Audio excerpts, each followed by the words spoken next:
I was 12 years old when I learned my first scripture, John 3:16. Tim Tebow led the charge OT in Denver, but it was heard throughout the walls of the Sistine. Millie's watching him up on a stage, and everybody looked it up. I like to think the good he did with all the fame, and I wanted to join the club. See, it wasn't about the Super Bowl and all the spoils, but the messages it sent. He spread the word to foreign soils. People who never felt love for the first time. I'm hoping maybe I could do that through little songs and stupid rhymes. I watch my friends get married. They're making beautiful baby girls. They're buying homes, creating life, changing the world. And I can't help but think that I am not enough. Like, when's that happening to me? I can't be seen, I can't be loved. But then it hits me. Proverbs 14:30. Envy causes problems, kills your peace and turns you dirty. So I could only focus on developing myself. Like, there's a reason for these cries. I stop the lies and offer help. I work with cards that I am dealt. I share these stories, mental wealth. When you embrace all your mistakes and bear your cross, pain kills itself. Like, there's a reason for your trials. There's a reason for your passions. There's a reason why you learn the consequence of all your actions. You do not know right now, but later you'll understand that he put you through those things so you become a better man, and you'll be thankful. So thankful, but I can't lie. I struggle with faith sometimes, and I ask why. I question his work some nights. I try to look up when I feel stuck. I try to look up, and I put my faith in it. What's going on, everybody? Welcome to Cuestacast. How's everybody doing out there on this Wednesday, June 17, 2026, episode number 13? AOL Dave, what's up, brother? Nothing much, man. Enjoyed the weekend. How was your weekend? My weekend was a fucking whirlwind. It's been crazy. Enjoyed everything going on. The things we're going to talk about today. Oh, now maybe not everything we're going to talk about today. I think we're talking about some bad thing at one point. But there's a lot of good things going on. Yeah. One thing I know that you didn't like that we were touching on in episodes before, but the Knicks did win the championship. No, they didn't. The league vacated the title this year. The league vacated the title. There is no NBA champion this year. I got to give them their congrats. They had the perfect time to do it, and they did it. In the end, listen, I'll say this. The Knicks, they won. Okay, they won. This was, if you really want to break down the analysis of it, and this isn't a takeaway from what the Knicks were able to do at all, right? You're playing with the man down because Mikal Bridges never fucking shows up. So you're playing with the man down. Well, maybe 50%. He was showing up this playoffs. I will 50% of the time. He's there half the time. He gets half a ring. But outside of that, what this was the battle of a bunch of veterans and experience staying the course and just being steady versus a bunch of kids that don't know how to really, and it's going to be crazy to say they don't know how to win because they made it to the finals with the Spurs, right? But in that moment, what did we see basically every game? The Spurs got up 10, 15, 20, almost every game. At least. And what did the Knicks do? The Knicks just chipped, and they just played where the Spurs just didn't know how to hold that lead because it was honestly, sometimes you're watching it, and if you're a Knicks fan, you're happy because you're watching, what is Brunson, Hart, everyone, they're attacking. Attacking. Cat is, was huge in terms of running that offense. I know we give Brunson a ton of credit. He's the point guard, but what they're able to do with Karl Anthony Towns, where he could just stand at the top of the key and then just distribute and deliver, allowing Brunson to get open and to make easy runs.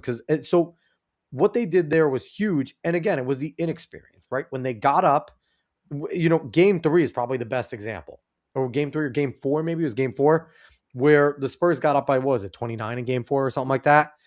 And what they do, they shot 9 straight threes, missed all of them, where the Knicks ended up getting, I think they made 9 straight with a few and ones. Like, it was such a massive turn. And that was the end of the game. Momentum shifted. And it was, again, not taking away from the Knicks. They won. They played well. Their fans are shit. I said they were awesome. But I said it in our group.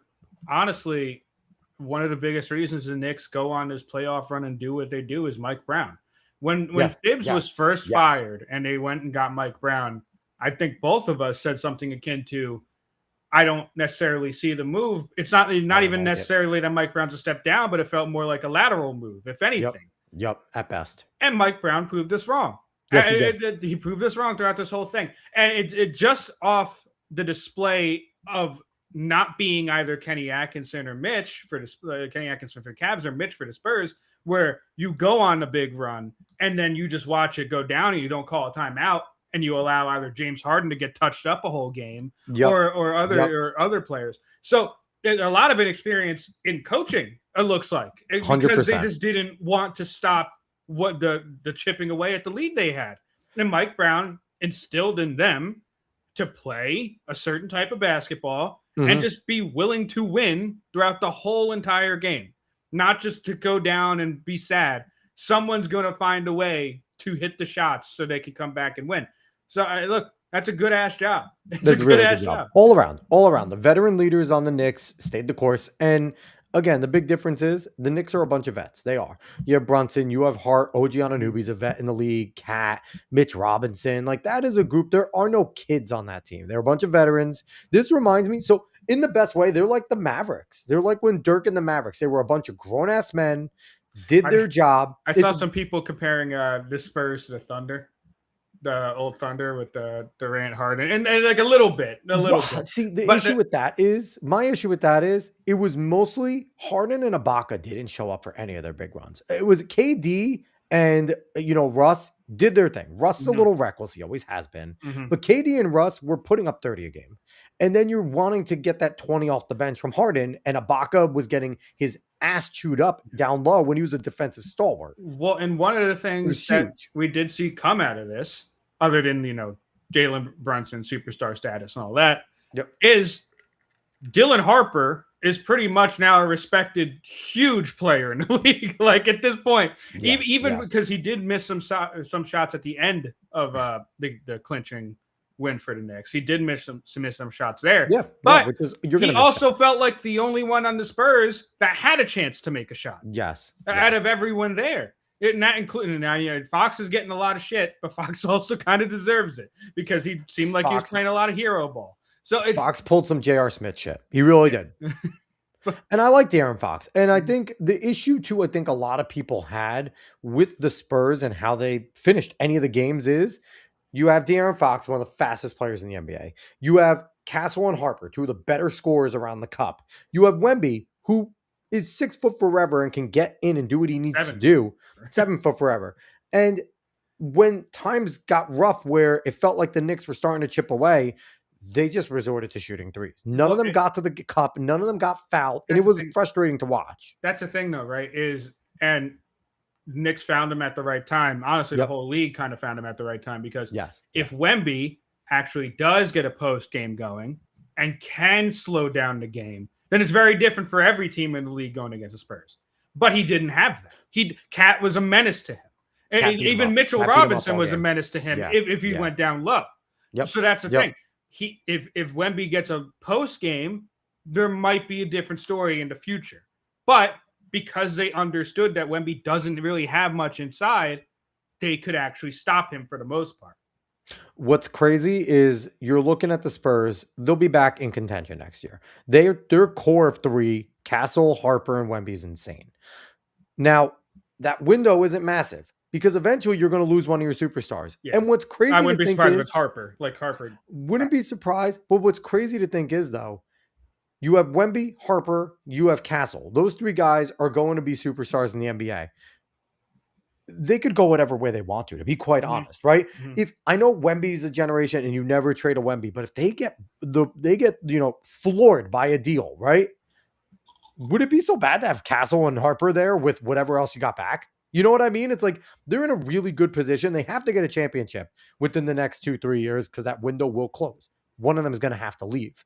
But it's crazy to think. So, hats off to the Knicks. I still hate Mikal Bridges. I'm really upset that guy got anything positive in the playing space. Life-wise, Mikal Bridges successful in life. I want him to have that. Sports-wise, give your ring back. You barely do anything. You're that. Here's the thing. He can be Mr. Invincible because he takes half the time off. So it's like when you don't do anything for half the games, it's easier to go and jog up and down the floor. Okay. But kudos to the Knicks. Good job. Your fans, though, are balls. And here's the thing. And I'm not knocking Manhattan Knicks fans, okay? Because I don't think any of those people doing all the shit in there were from Manhattan. I think they're all out-of-towners, destroying a city, being a bunch of scumbags. And it's funny it's so because sad. even with the Knicks having, the era that they did of not really winning too much, other than Melo and Stat for a time, even though they didn't get to the chip, it was still Jeremy Lin, that run, Novak. But even through that time, Knicks fandom does have a bunch of LARPers still. They do. They do. They do have a bunch of people that jump on the fan bus. That's what happens when you're one of the biggest franchises in the world, right? And also Side Talk. Side Talk is one of the reasons for that because that became so big. I feel like that also brought on a bunch of LARPing Knicks fans. It's really funny. But either way, good for the Knicks. Good for them. In the end, nice. Here's the thing. I won't say that. Want to know why I won't say that? Because Knicks fans are pieces of shit. Because when we had the big three, did they say good for you guys?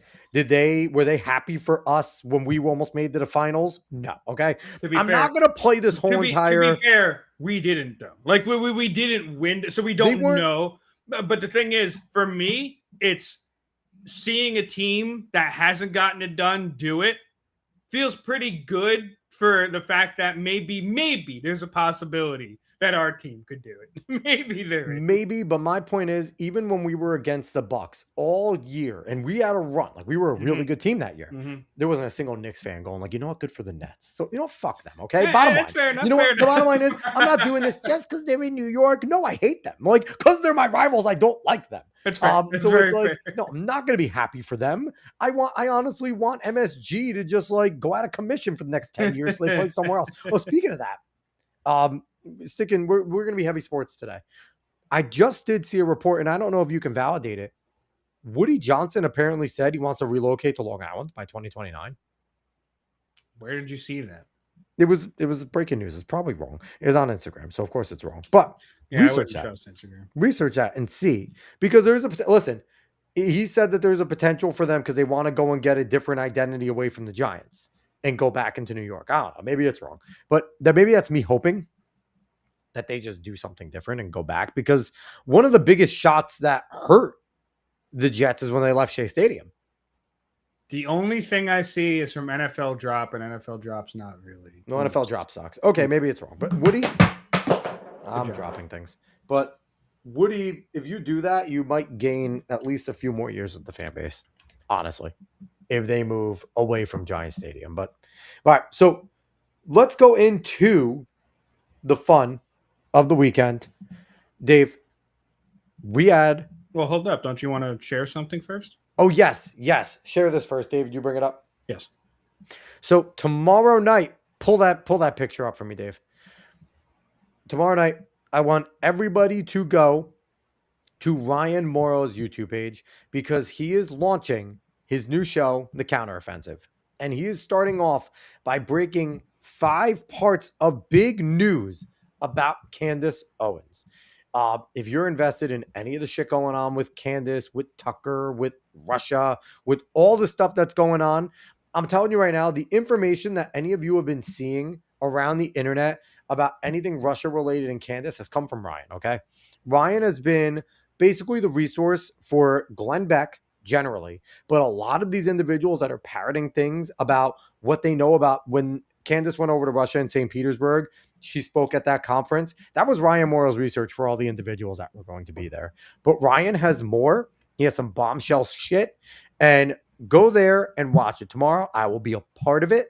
And it's going to be massive. So if you want to be there, it's 9:00 tomorrow night.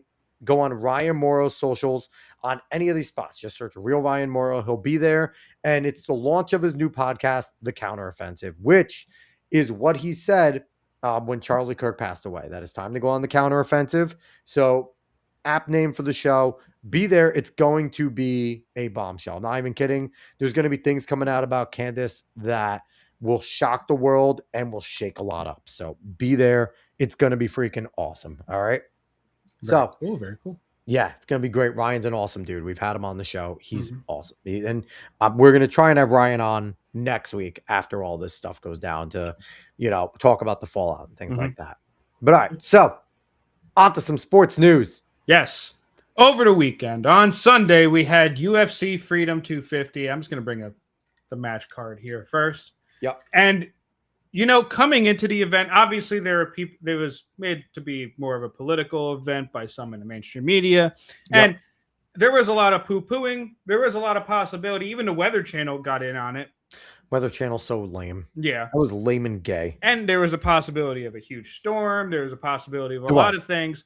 And the fights were delayed for about an hour.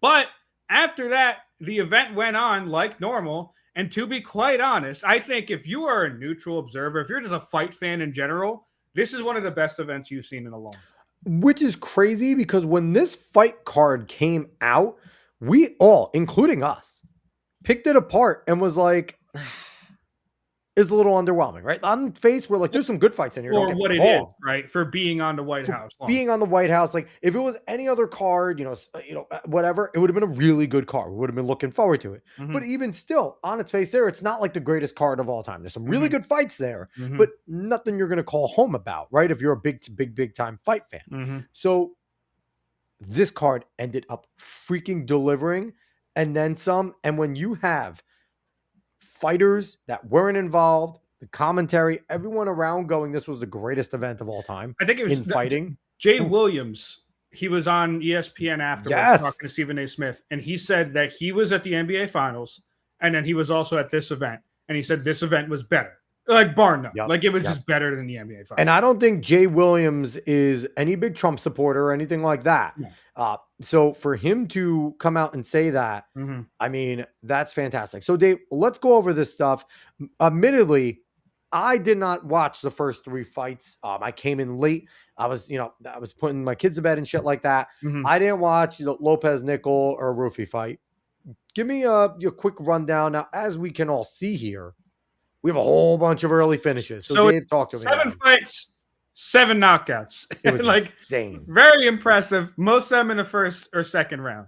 So the first fight, Diego Lopez versus Steve Garcia. Steve Garcia is the American, but Diego Lopez is loved by like everyone in the UFC. Diego Lopez is Diego Lopez is one of the most American Brazilians you'll ever meet. Exactly. So like it didn't even feel like it was like another country. What's crazy? Diego Lopez is MAGA. That's like the craziest fucking part. But Diego Lopez actually didn't look great in the first round. Steve Garcia, he's a little bit off. I saw highlights. He was piecing him up. And then Diego Lopez kind of baited Garcia into brawling with him, and Lopez just has absolute cinder blocks for hands. So he put him out. And then after he put him out, he actually had one of the most famous pictures coming out of this, which is awesome.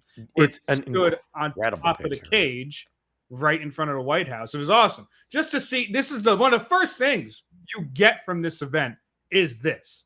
And it's just like, okay, we're off to a pretty damn good start. So Diego Lopez starts with Steve Garcia to start off. Unfortunate for Garcia, but you're going against a fan favorite. You're going against someone that's strong as hell. It's unfortunate. Lopez is a really good fighter. He's definitely someone that's going, if his fist hits you, you're in trouble. Yeah.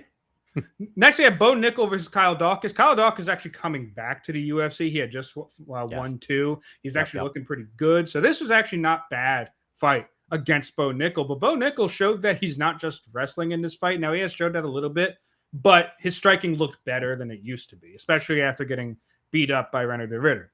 So Nickel puts him out in the first round. I believe it was a right that really got him. He threw a front kick that just missed Dawkins, but then he had like a straight right on Dawkins that put him down, ground and pound. That was it. The thing with Bo Nickel is, like you said, he's a wrestler. He's a great wrestler. If he can get that striking, that is a big difference in the UFC. Whenever you find those all-American wrestlers that can strike as well, that's usually, and I get it, we all talk about BJJ. BJJ is important too, but the opposite flip side of that is the wrestlers, right? If you're a great wrestler that can strike, that puts you right up in contender status. Like you are up there because that's the one or two. Either you need to be a great freestyle wrestler or a great BJJ guy. Anything in between, that needs to be your grappling ground. And it's really these wrestlers, they come in, and the difference is, even though the BJJ guys are comfortable, The wrestlers were doing this since they were like 4 because, these wrestlers go in. So they are incredibly comfortable. Like you see some of these guys, they're casually sprawling, right? And when they're on top, they are incredibly comfortable in, where the head placement is and working and moving themselves around and things. Yeah. So it's a different animal. If Bo Nickel can get his striking, it doesn't have to be world class. It just has to be elite and respected. If it's a respected striking, he can be in a championship conversation. No problem. He has the wrestling skill to do it. Yes. So that was pretty fun for how it lasted. Bo Nickel, yet again, celebrated, went out to Trump. It was an awesome moment. Basically, all of them went and paid their penance to Trump. Pretty much, yeah. I think outside of Alex Pereira, I don't think Alex did. I think he pointed at him, but that was the most. Well, yeah. Alex also needed to walk out early. So, but that's true. Either way, next we had Michael Chandler versus Mauricio Luffy. And I knew already how this was going to go coming out. I was hoping that Chandler was going to put up more of a fight, but Luffy is very good. Very good. I don't know why this fight was even Hands scheduled. of stone. It's this minus 700 is true. Like that's 100%. Luffy's rank doesn't match the quality of fighter he is. He's a top 5 fighter in the division. He's going to be up there. He's going to be up there. Yeah. And Michael Chandler, he just, even for what it was, he just didn't really even look like Michael Chandler. Now Luffy is just a fucking dog, so that's part of it. But it's Chandler fighting on the White House lawn. You kind of expect him to be really old. Fucking on it. But he's older. He's had a lot of fights in him. He's had a lot of damage in him. He's getting punchy. It's about that time where I think he should hang it up. Maybe because I don't want to I like watching Michael Chandler fight because it's exciting. And because you never know what's going to happen. But now it's getting in there. It's just like, I just feel like I'm watching him get destroyed. This is where we were at with Frankie Edgar. This is where we were at with Jose Aldo and things like that. And it's like, guys, you are beloved. We don't want to see you guys get scrambled brains. We loved your fights. We have great memories. Is Chandler a Hall of Famer? Probably not. But he's going to be remembered as a great fighter that had great moments in the UFC and in Bellator. He's one of the Bellators. If you want to go Hall of Fame, he's a Bellator Hall of Famer. He's one of the best fighters ever in Bellator. So, Dave, before we jump in, Nate and Caveat coming in with some comments. Nate's saying Josh Hokett is the new king. We're about to talk about Josh. Mm-hmm. Lewis was cooked as soon as the real American hit. Caveat Ty saying I was a wrestler. Nate saying Hokett had one of the greatest heavyweight fights ever against Blades a couple months ago. Hokett's legit. Alex, did you watch that fight? I saw that. I watched clips of that. He beat the shit. Dude, you got to watch. Just watch the whole thing. Just watch the whole thing. The whole fight's amazing. It was that good. Yes. And what Gane and Gaethje did that night was so incredible. Yes. And here's the thing. What Hokett did right now was a message to Gane. Right? Because I'm coming. I am coming. He's most likely going for Pereira. That's who he's talking about the most, especially if Pereira stays a heavyweight. We'll actually just go over this fight. Derek Lewis, another one. Unfortunately, I feel like it's about time. He whether it's injuries, whether it's age, whatever, he didn't look like himself at all in this fight. He gave up way too much. And yet again, I just don't want to see a guy get beat up without the feeling that he's actually going to be able to turn it around. Yeah. And Hokett is coming in this fight. He's a very quick heavyweight. He's a legit he's a legit fighter. He can strike. He can wrestle. He for all of his shenanigans that he does, which I'm perfectly fine with, by the way. I think it's fucking hilarious. It brings he's eyes. Amazing. It brings eyes. That's what he's doing. They were saying that he's cringy, he's corny. No, he's a showman. He is a showman. That's fine. You can be cringy and corny but it's still bringing people to it. Because you know what happens, and people want to watch him get knocked the fuck out. That's the whole thing. Yep. And he understands this, and that's why he's doing all of this. He's playing a caricature. He's doing all this stuff because, let's be honest, the UFC has had trouble bringing people in continuously. Oh, it's needed. Without Francis Ngannou and John Jones in that heavyweight division, there is a gap. They need this. So, whatever he does, I don't really give a fuck. Nope. The man's a legit fighter, and he's trying to bring eyes to the sport. I ain't that mad at it. He called Michelle Obama. It was funny. He did that in the LFA. Yep. He did that years and years ago. The guy just wants to be the controversy. He actually did exactly what he wanted to do. Yeah. So, Josh Hokett, looked so good. And it was a combination of Derek Lewis looked bad and And Hokit. Hogan. And the thing is, Yeah. I think it was more of a Hokit did to him, right? Yeah. Yeah. Because I think the moment there was one, it was early in the first round. Hokit pieced him up with 5 hits. And Oh, I it's don't think brutal. Derek Lewis saw a single one of them. And I Mhm. think at that point is when Derek Lewis knew I'm done. And I think Mhm. that was it. I'm done. Mhm. And Hokit just looked good. He did whatever he wanted. Yep. He toyed with Derek Lewis. Yeah. Like Derek Lewis didn't have a chance. I don't even know what the strike count is. Maybe Derek Lewis landed 9 strikes that whole fight. It really wasn't 8. 8. Yeah. So Total I wasn't strikes, even 8. wrong. Like Yeah. he didn't and when he started throwing very reckless, something either of us could have seen coming, right? Like he was just not on his game. And yeah, Derek Lewis, we love Derek. He's the best knockout artist we've ever seen, Mhm. but he needs to hang it up. It's Mhm. over. It's over. Be done with it. We'll remember you for some of your incredible fucking post-match commentary and things like that. Go do commentary, Derek Lewis. You'll be fucking hilarious. Yeah. It'll be funny as hell. Talking about fights, you would be great. I'm pretty sure Dana would bring you on. You've been a great ambassador. Like, go talk about fights, man. Like, that's it. All right, let's go. This one I was happy about this one. Very happy. Go ahead, Dave. Yes. You had Eamon Zahabi, a Canadian, actually came out at first the Canadian national anthem and into Drake. And then Sean O'Malley came out, and Sean looked like Sugar Sean. He looked fucking great. So good. He ate all of Zahabi's leg kicks. Rogan was very certain that the leg kicks were doing a lot. I think Rogan thought it was doing more than it was, because I thought it was doing a bit. But Sean moved normally. Like he was moving out of way of the leg kicks, but he was still moving very quickly. He didn't really lose a step. After he took a few hard ones, he started to check a lot of them. He did. He was Yeah. checking a lot of them. And he was moving out of way. And the thing with Sean that he did, he switched stances until Yeah. that leg felt good. And then he would bring it back because he likes fighting normal instead of southpaw. He's great both. But he can do both. Yeah. But he can do both. But I think his camp and him, and I think even Zahabi knew something about him needing to be, in regular, because he kept switching to regular quick. Mhm. So it wasn't like, because usually he'll hang out in southpaw if he thinks he has it. Yeah. But he was switching pretty quick. So I think he knew something about Zahabi's defense that he could exploit better in regular. Off of orthodox, yeah. And the thing is, Zahabi's a good fighter. So it's like, and O'Malley took him apart. Well, that's the thing. Zahabi's pretty good, but he's also very awkward. But Yes. Sean found his distance. He found his range, even with all the leg kicks coming at him.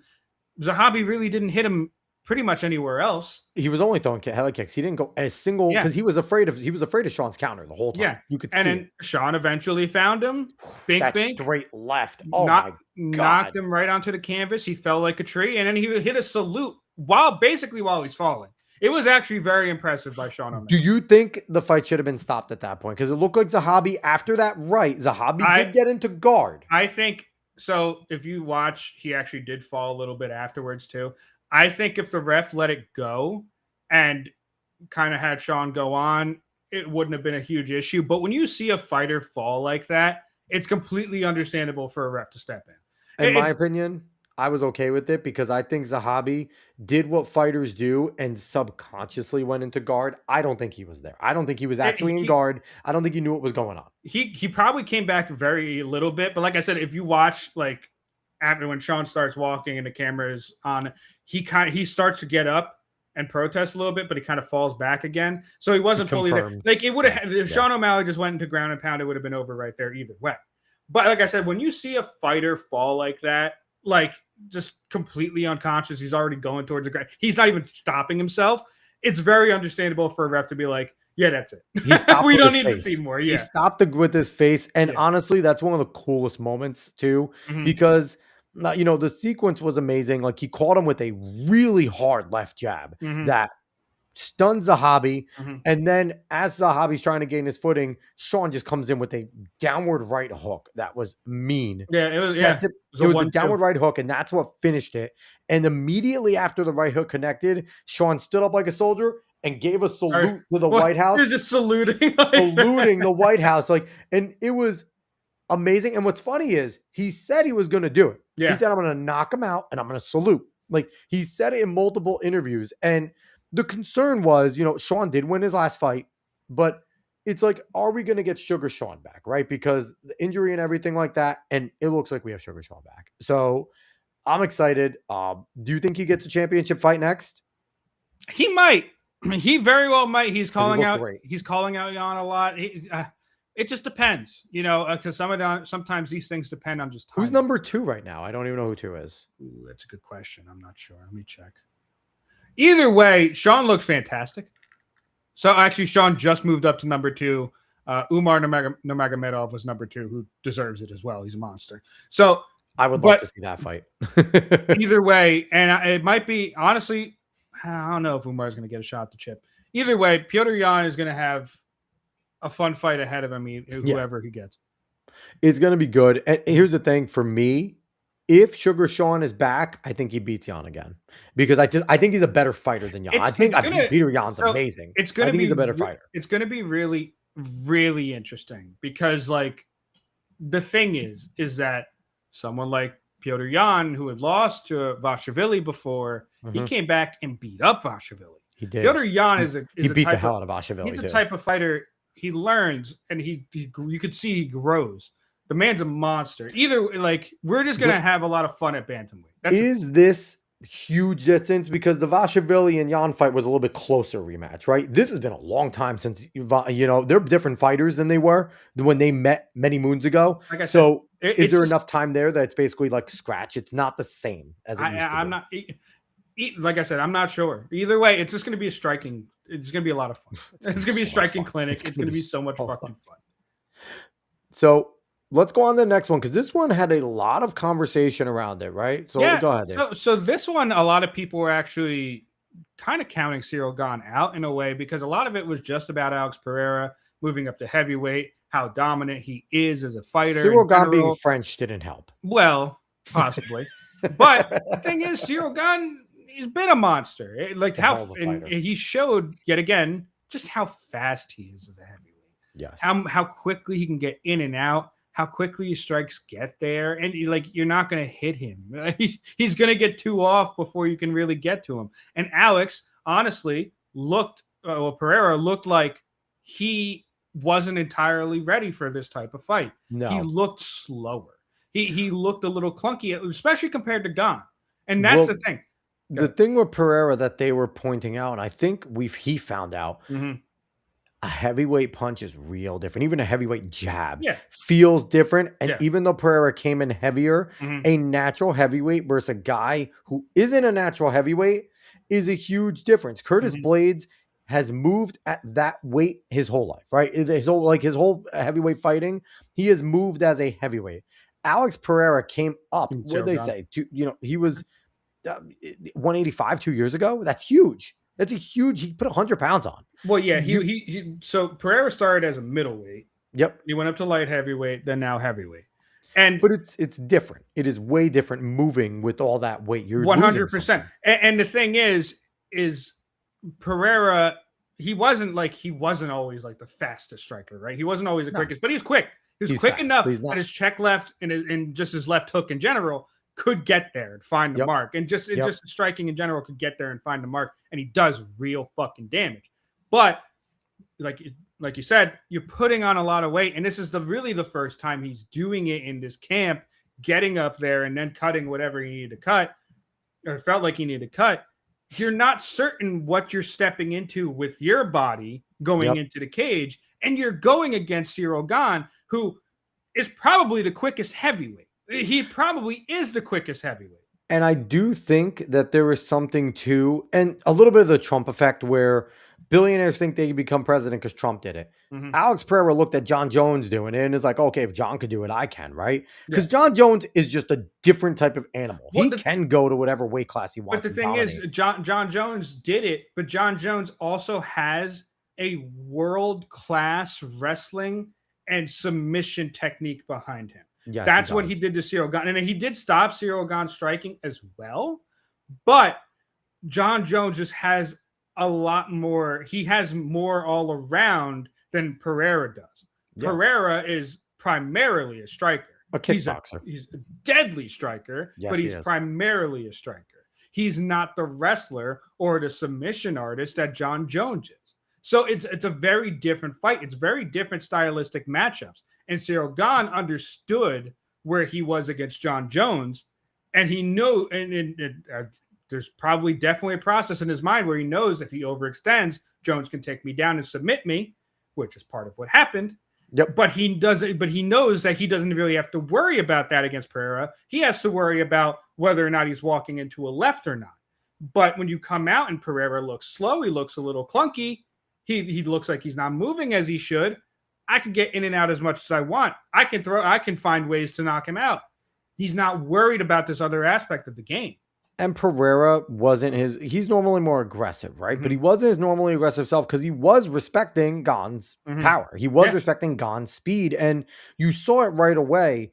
The moment the fight started, what did Gahn do? He just do a lightning fast front kick. Lightning fast. And that basically just told Alex Pereira right away, you're not getting in. I can keep you where I want to keep you. And you come into my territory, I'm also stronger than you. So it was a learning experience. I wonder if Pereira is going to stay at heavyweight. So Pereira wants a rematch. He's not going to get one. He doesn't deserve one. He's been yapping a lot. It's probably not going to happen. It's going to be Gahn versus Aspinall to unify the belt. What do you think about the claim of illegal hits with the back of the head elbows? So Gahn does have an issue with that. He does it a lot. Historically has an issue. He does it a lot. And someone actually did put a video up counting how many there might have been, how many there look like there actually was. He hit Pereira with at least 8 of them, if I count it. Because where was it was borderline. It really was. So, and the thing is, sometimes with those, it can get a little iffy, right? Because fighters are moving their head a little bit, and you're aiming somewhere, they move their head, it hits the wrong spot. That can happen. But Gahn definitely did hit him at least a couple times in the back of the head. And like I said, he historically has that. It's not Pereira a good thing. Put out the video pointing out. He's like, I don't get these welts unless I'm getting hit by an elbow in the back of my head. And he has a point there. It's not a good thing. I don't know what's going to come of it. Because the thing is, while that did happen, he did also still get very much caught and still really couldn't fight back after the whole thing. So, if you're an official and you're now officiating another Cyril Gahn fight, are you going to be quicker to kind of, when he gets in that position, to watch it and move him off, right? Because could have been a different fight, because those definitely impacted Pereira. Those hard elbows hurt him bad. Yeah, so would that have been a different fight if after the second or third one, if the guy was like, hey, no, break up? I don't know how different it would have been. I still think he puts him out in the second round, even without that, even if they break him up. Pereira's on very shaky legs.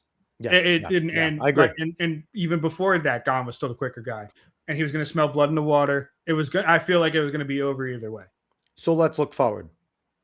Aspinall Gahn round 2, right? Obviously, I wouldn't even call it round 2 because the eye poke kind of ended it. And here's the thing: people got on Tom Aspinall. His eye got fucked up. Okay, he had needed surgeries and everything like that. So it's like, I mean, I don't blame him for being like, bro, I can't see, and I don't want to get fucked up by Cyril Gahn if I have one eye. Like, he's gonna beat it's gonna be worse. Look at Ilya Torper. We'll talk about that in a minute. But so I don't blame him. Aspinall Gahn, right? Aspinall was the up and comer at that point. He was a champ. But I mean, even as the champ, he was still the up and comer, right? Yeah. Gahn has been, much more experienced veteran in the UFC at that point. Riding the high of a championship does help a lot too sometimes, right? You have that belt on you, you just fight different. Round 2, Aspinall's been gone for over a year. This is now Gahn and has fought twice in a year, right? If you're going in a calendar year from now until his last 2 fights, it's been 2 in a year. What do we expect to see? Do you think Aspinall is going to come in and beat Gahn? Like, what do we got? Well, Gahn was actually having a very good fight against Aspinall the first time. He was having a fantastic fight against Aspinall. I think he was going to win that fight either way. So that's the thing. And maybe with the year off, Aspinall could also watch that fight, see where he was going wrong, and maybe he comes in a bit better than he was, but Gahn also looks like he was better than he was.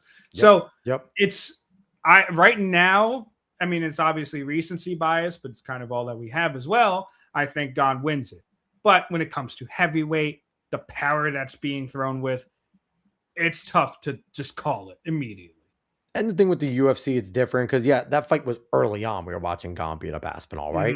A little bit fights sway and they turn. Mhm. And like you said, one big overhand by Aspinall that takes Gon, not doesn't hurt him, but it takes Stuns Gon a him. little off his game. Momentum changes. Aspinall's now the guy going forward, right? Mhm. So those things can happen. Just like I said, Gon has always been the guy that I'm happy he has the belt. He's kind of been more of a stepping stone guy with me, right? Kind of like a Curtis Blades, where Jones beat him. Nagano, all these guys, he could not get over that top group. But but the thing is, the difference between him and Blades, and right now, I would say, because Blades was at the point where he was right there. He all the was time. right. couldn't do it. That's why I include him with that Yeah. top group. But right now, Gon, he really is like up Stepping there, up. there. Yeah. So, yeah. and that's the thing. And I don't know how much he's worked on his wrestling and such, because obviously we weren't going to see it in this fight. But that's his biggest issue. Yes. Because Getting him to the ground. Nagano did it Done. against him, and John Jones did it against him. Because to be quite honest, if Nagano didn't wrestle Gon, he probably loses that fight. Which is scary to see Nagano getting so good at wrestling. Like that is because that is a big fucking man. He'd listen. And the thing is too, it's like when Nagano fought Stipe the second time, he out wrestled Stipe. That is insane. He was just able to stuff his takedowns, and that's Yes. all he needed.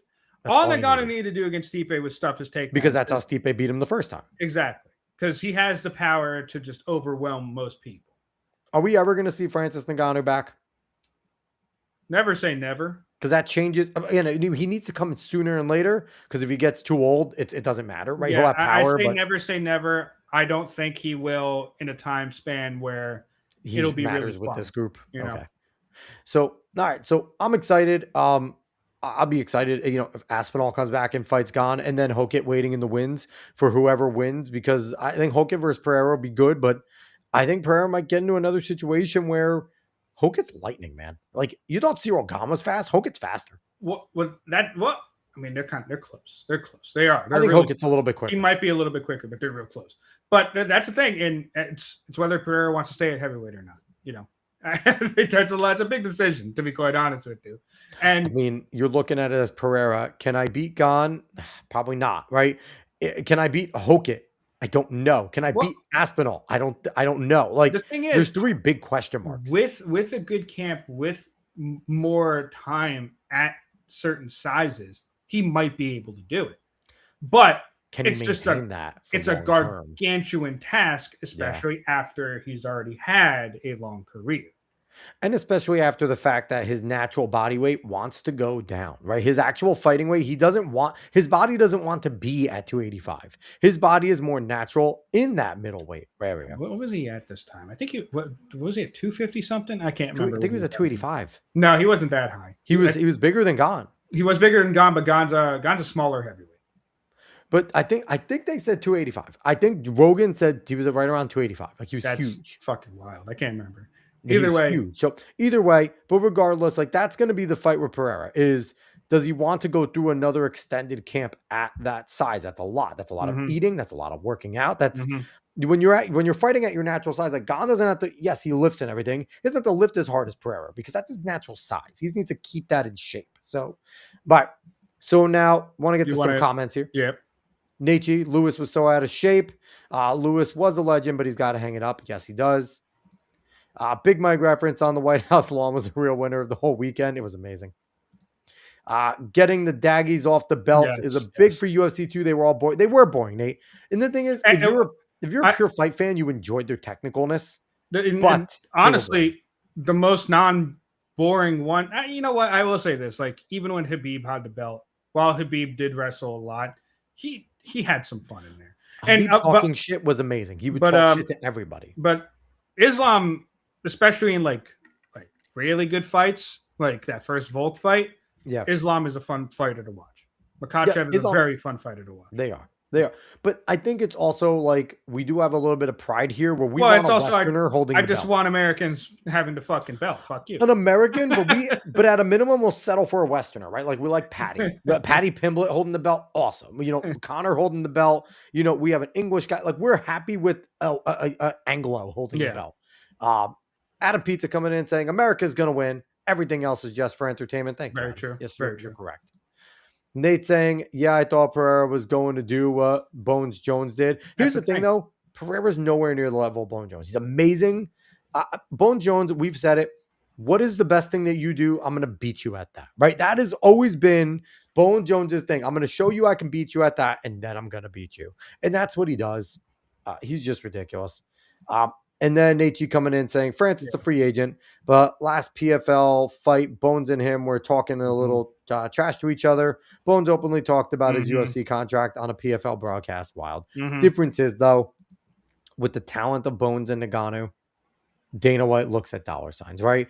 And if he sits there and he can go and headline another UFC fight in like the Garden with Jones and Ngannou, he's going to sign him for a fight. It just depends, right? I mean, like that whole thing is it's a mess with all those. Jones has always talked reckless and come back, though. The guy, every time he's off contract or anytime there's a contract dispute, he just goes fucking ham. It's just generally a mess with all those people. Like, it's a damn mess.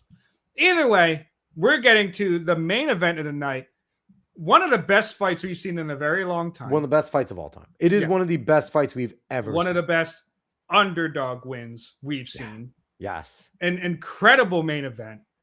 Justin Gaethje going against the champ Ilia Topuria, a person who a lot of people were talking about possible GOAT status, depending on how things went about. He just knocked out 3 of the all-time. That's what I'm saying. Like, it's insane. The guy, obvious monster. It's really funny the kind of Rocky parallels we really got in this match, right?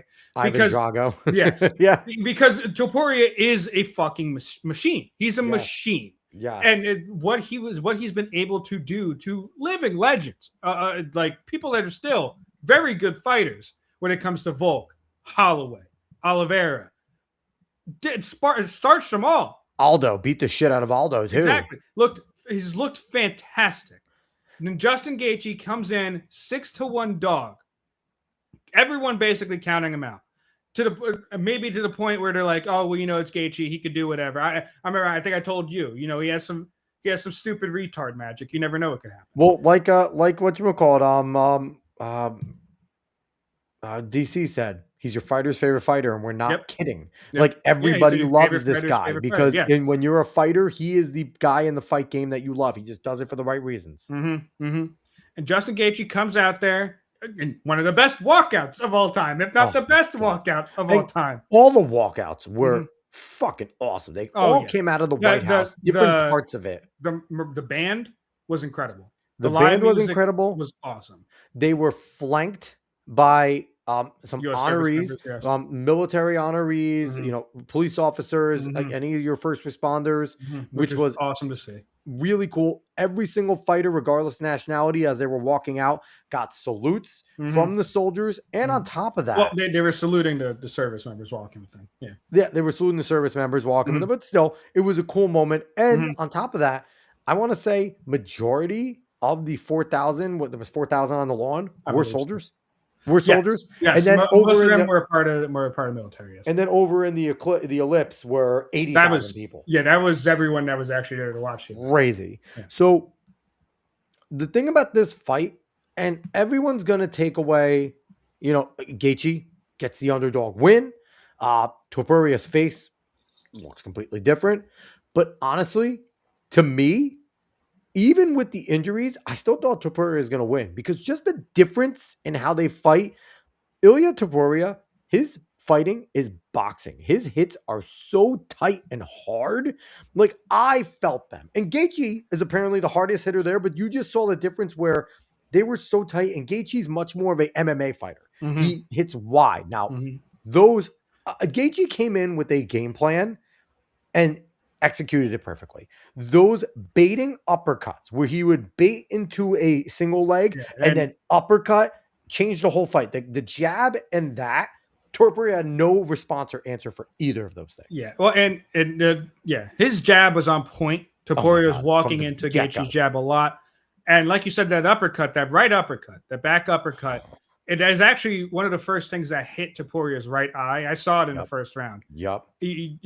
and you saw Topuria actually reacted to it because it hit him right on his Well, eye. the first thing, that first jab, Mhm. he had that first left jab, got him right in the right eye, Mhm. and it started to swell. And then Mhm. that uppercut cut him open. And you saw Topuria put his hand up a few times to Mhm. check it, and it Mhm. started to bleed. Mhm. And he couldn't see from the end of the first round. That right eye was gone. Yeah, but Topuria really came in. He wanted to pressure Gaethje. He wanted to get him out of there quick. He really did. Like he wanted to get him out of there quick. And the thing is, the way he was throwing, he could have. He got himself tired though. At the end of the first round, that exchange where they were just going back and forth, it felt like either of them could have been knocked out at any fucking minute. And the second round, Topuria. Well, the second round, Topuria had a finish. He had a finish right there. Beautiful body work. Eventually, he lands a liver shot, an incredibly good liver shot, to the point where Gaethje at the post couldn't get up. press conference, well, at the post press conference, said his liver still hurts. Motherfucker fucked up my liver. That That's what bad. he said. That bad. But Topuria followed him to the ground, and like I understand the sentiment of if he didn't follow him to the ground, it's probably over. So Topuria made a mistake there. But the thing is I also understand Topuria following him to the ground because, like, the way Gaethje was falling and everything, Topuria probably felt like this is a very, very quick way of winning. Like, I can ground and pound and we're done. He could have gotten him out of there, but it just didn't happen. I think partially because Gaethje's a fucking zombie. I also think at that point, like you said, we had that big exchange at the end of the first, and that whole second round was them standing and delivering to each other. Topuria really working on the body, Gaethje landing those jabs, a few more of those uppercuts, and they were just, and I think at that point, Topuria had just gotten done. People forget he had landed 2 body shots and then had that really hard one to deliver. I also think Topuria was fucking exhausted. And I think for him, he was beat, and he was like you said, I can stand, and if I hit him a few more times, maybe, but I don't think he knew how much power he left. And you also know Gaethje's dangerous at any spot. He's awkward as fuck, right? So if I'm not on top of him at the right angle, Gaethje could get me, and it could hurt. So I think he just thought, get control, get on top, elbows, because he hit a few fucking hard elbows at that point, and then get him in there, ground and pound, right? He tried to get the arm bar, he tried to get the triangle. Then to me, it was the correct call for Topuria. It really was, because I just think he was tired. I also think it's just it's not one of the more, like, there are times where fighters really stun another fighter, and then they go and start to wrestle. It's like, what the fuck are you doing? And because it's just like, you could have gotten him out of there type shit. This one doesn't feel as egregious as some of the other ones I've seen. Gaethje was hurt but aware. Yeah, but he, like, with a liver shot, you go down. Yeah, you go down. Oh, and he was going down. It's and if, like I said, if Topuria kind of backed off, Gaethje was gonna hit the canvas either way, and maybe he does win it there. But I also think it was just, like I said, it's not one of the most egregious backaways I've seen. It was a fight reaction. It was a typical fight. He made a decision at that moment. He followed through, and it ended up costing him the fight. It did. It did end up costing him the fight because Gaethje survived the second round. Yes, and then in the third round, that's where Topuria's gas tank was really gone. And I'll say this, because they went into Gaethje's side during that, and the coach there, I don't know which it's who it is, probably flat out gave him all the advice. He said, "Man, work the leg." Go forward. Mm-hmm. Go forward. Yeah. Stop going backwards. Yeah. Go forward.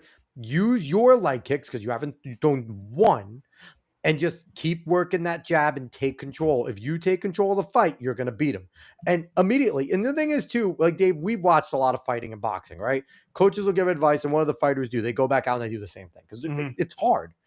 Gaethje executed perfectly. He went, and from that point on, of course, fights ebb and flow. You go to your back foot sometimes, but every time Gaethje would start to go back, he started going forward right away. He remembered, I got to go forward. I got to go. And Topuria is not used to that. Nobody goes forward on Ilia Topuria. He is the guy pressuring all the time. So it was an incredible fight. It really was. Yeah. Those uppercuts by Gaethje. And that third round with the knockdown, I was screaming. I was screaming in my fucking room. I thought it was over. I really thought it was over. Like, oh shit. I was so fucking excited for Gaethje, and like the controversy that it wasn't stopped. The doctor comes in. I thought it was stopped. It should have been stopped. Apparently an inexperienced doctor. I don't know. There's a lot of things floating around. Doctor comes in, takes a look at his eyes, says he can't go. He called it. He called it himself. He said to it. He didn't call it. He did this and he said no. And then Mark Goddard comes in and he discusses with the doctor and Topuria. And Mark Goddard is like, no. We got to have him fight. It was very weird. Very weird. I like the way, but here's the thing. From Goddard's perspective, it was like shit or get off the pot, right? Like, and he looked at Ilya, said, do you want to fight? And he said, yes. He goes, get up and fight. Which, from Goddard's perspective, it was already taking too much time. Something needs to happen now. And if I'm here, they're going to fight. Yeah. Like I said, it was a very weird thing because you should. And Topuria did come out much stronger in that fourth round. He looked better in the fourth round than he did in the third. He was landing some good hits on Gaethje in that fourth round. Right back to the body. Right back. But Gaethje, just a fucking monster, man. Like when they talk about him being probably the hardest hitter at lightweight, very much seems to be true. You look at the faces of the people he's fought after he's fought them, and they're all fucking mangled. They're all bloodied. It's a brutal fight every time you go in there with Justin Gaethje. And the bottom line is, what ended the fight wasn't even the face. It was that knee at the end of the round. It might have been. That's what ended it, because the thing is, broke his rib, and I think also fucked his liver up, because it was right in the same spot where he was punching him, right in that back area, maybe more of a kidney, but took him there, and Ilya could barely walk. Like, people don't realize, like, his face, Ilya he could see enough, he could throw, he was standing and delivering. If it was only the face, we would have gotten around 5. I promise you. They wouldn't have stopped it because he was ready. Knee, because and you see it when he was sitting there. He was sitting there, they were talking to him. He was slouched. He started off there, and then the moment the brother said, we're going to fight, he went down like this, and someone else in the corner was like, he can't fight. We're done.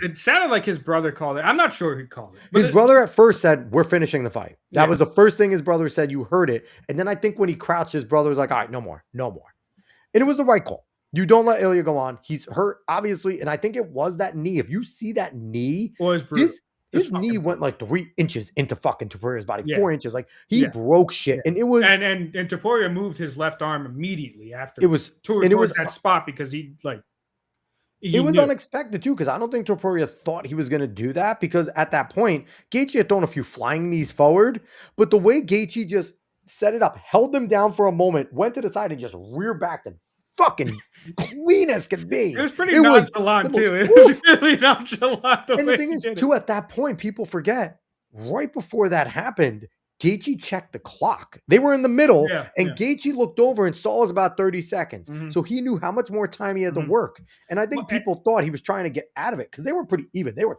throwing that round. And then Gaethje got a good shot, another good jab that brought Topuria down a little bit. And that's when Gaethje was like, fuck this, and need him.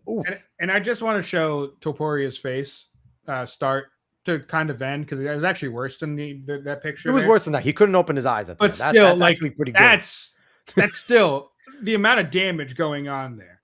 So it's incredible. I read a report today. Both orbitals are broken. He had facial breaks. And he still can't see today. His eyes still can't open up. I saw he didn't need surgery on his Didn't need surgery, I don't think. Which is interesting. But which I think is both. Which I think is a mistake. I think he probably didn't want it. I mean, I don't know. That's up to the doctors. But there was multiple breaks in his face. He still can't open his eyes. But apparently he's saying he's in good spirits. And listen, he put out a thing, and he was very gracious in defeat. He was saying that for all the shit he talks, he was very gracious in defeat, and very gracious in defeat, getting thrown at him. Yep, saying, Gaethje was a warrior. He beat me today. He said he was gonna rearrange my face, and he did. Like, he gave credit where his credit was due, and like you said, the way Topuria carries himself, he was a little humbled, and this might make Topuria better. It could make him better. Well, we'll see. Come back a fighter that's fucking fragile. Like, we'll see. Two ways it goes. Yeah, we'll see. It's a different time after you fight Justin Gaethje, man. Sometimes he does things to people that are bad. Listen, Topuria might have the fortune that Gaethje's out of the UFC by the time he comes back, because we're not going to see Topuria for a year. Those injuries need a long time to heal. And because I watched Paddy Pimblett's reaction to the fight. And it was pretty funny, I'm not going to lie, because he was yelling. He was just like, you're going to fucking quit? I couldn't see either. I got kicked in the nuts. You're gonna fucking quit. I didn't quit. He's yelling there at his fucking thing. But in Ilya's defense, I don't think Ilya quit. I think his corner quit for him. I don't think Ilya quit. It was just funny as fuck because like, look, Ilya Topuria talked a lot of shit to a lot of people, and especially going into his fight, talked a lot of shit to Gaethje. He had did. Special rose just for him. Yep. Had all this stuff. He celebrated the win before the fight. He celebrated the night before, but which he's done before. Here's what I don't get. How did they let him go past the third round when he verbally said, I can't see anything? That's my problem with it. They should have ended it. Reality, it should have been done in the third. It probably should have been done in the third. It was very weird how that came about, but I'm happy they didn't because it was a great brought fourth. About a better ending, to be quite honest. It did, but it's like, for me, once a fighter says that and they admit something like that, the fight's over, right? Like, because here's the thing.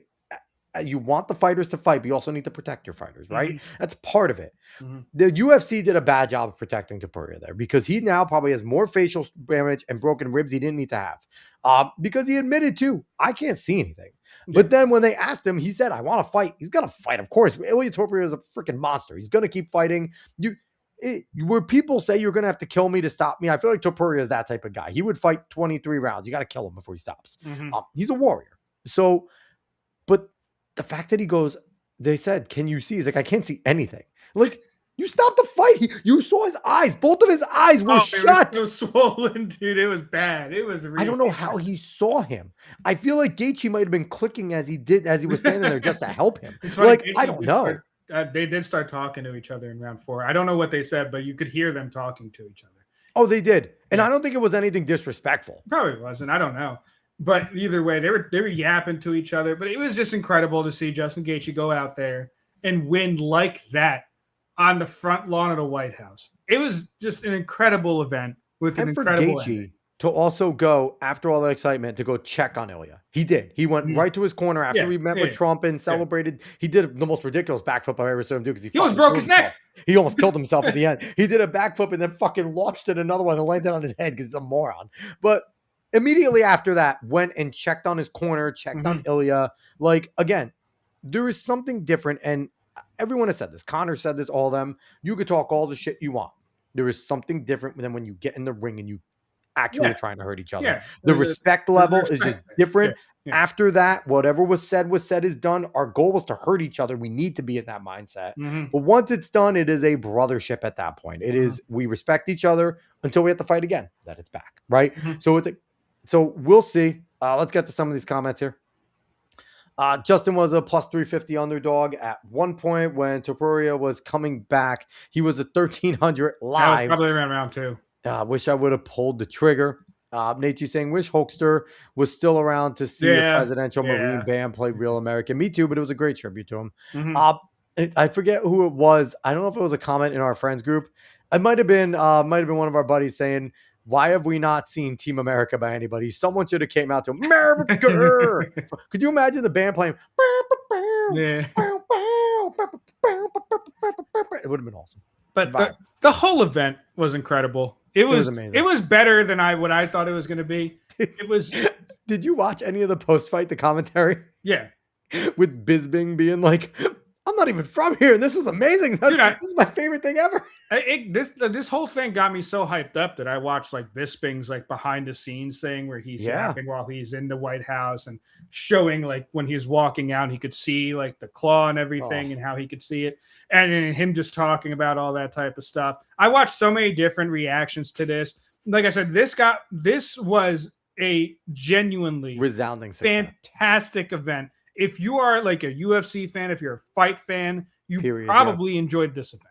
Like I find it hard pressed to believe you did. And to be quite honest, in the most Trumpian fashion, the fucking reflection pool was done before this, and it looked stunning. The reflection pool. He got the Iran. He didn't want anything else to be happening during this. And then this absolute fucking madman gets on a 2 a.m. flight and is at the G7 right after. Like, Thing is, you could say what you want about Trump. The guy doesn't sleep on, and apparently he's straight edge. I believe the guy rails more fucking lines of coke than anybody because there's no way he can go the way he does, man. It is insane, but it was awesome. Basically, all the fighters went out and shook his hand afterwards. I don't know if Gon did, but Gon's French, so I didn't expect him to. I thought he did because he went over to Dana. I think he did, but he didn't like. Oh, he did at the end. He went over to Dana have it and then he talked to Trump. It was on the outside. Yeah. So, but there was a little something surreal about the modern day gladiator going out there on the lawn and then all the winners paying penance to Trump. Like, it was awesome. But that's what made it so cool, though. Like, that's what made it awesome. Them coming out to the balcony before going down the stairs, making that full walk, the pomp and circumstance in different parts of the White House too was a great, which wing they were at, and it was so cool. Yes, it was like everything about it. It made this felt as big as it should have been. And then the fighters came and delivered. They just delivered. Here's the thing. Sean Strickland got kicked out by Secret Service. He got a citation for disorderly. He's having a great time. He was just fucking around. Like, I found that to be hilarious. And to be quite honest, Sean Strickland's an asshole. He probably could have called Dana and just been like, can I get some tickets? But he just decided he wanted to crash Sean is just having a great fucking time. Sean, he's like, I got a disorderly. I don't even know what that means. Yeah. And he's one of our American champs right now. So I don't give a fuck what he does. So Sean Strickland's awesome. I'm surprised he wasn't a VIP invite. I'm not going to lie. He should have been because of just how much he supports Trump. But, I mean, just think of this too. We wouldn't have had Hogan on the card if Trump didn't demand Derek Lewis be on there. That is true. Well, I don't know if they had him already, but still, Trump did demand Derek Lewis. Trump said, he goes, why isn't Derek Lewis on the card? And he's like, oh, we didn't have anyone. He's like, put Derek. And this was like 2 weeks ago, 3 weeks ago. It wasn't even like that long ago. And they probably had the Hogan Lewis fight already lined up, but they put it right in there. And we got a great show with that. Yeah, we got Hogan doing everything, beating the fuck out of Derek Lewis. Okay, felt bad, man. I felt bad. But an incredible event. I do have some pictures I pulled up from let's get some stuff like that. We could do pictures. Oof, my God, that's the beginning. That's when it started. That flyover. Oof. Absolutely incredible.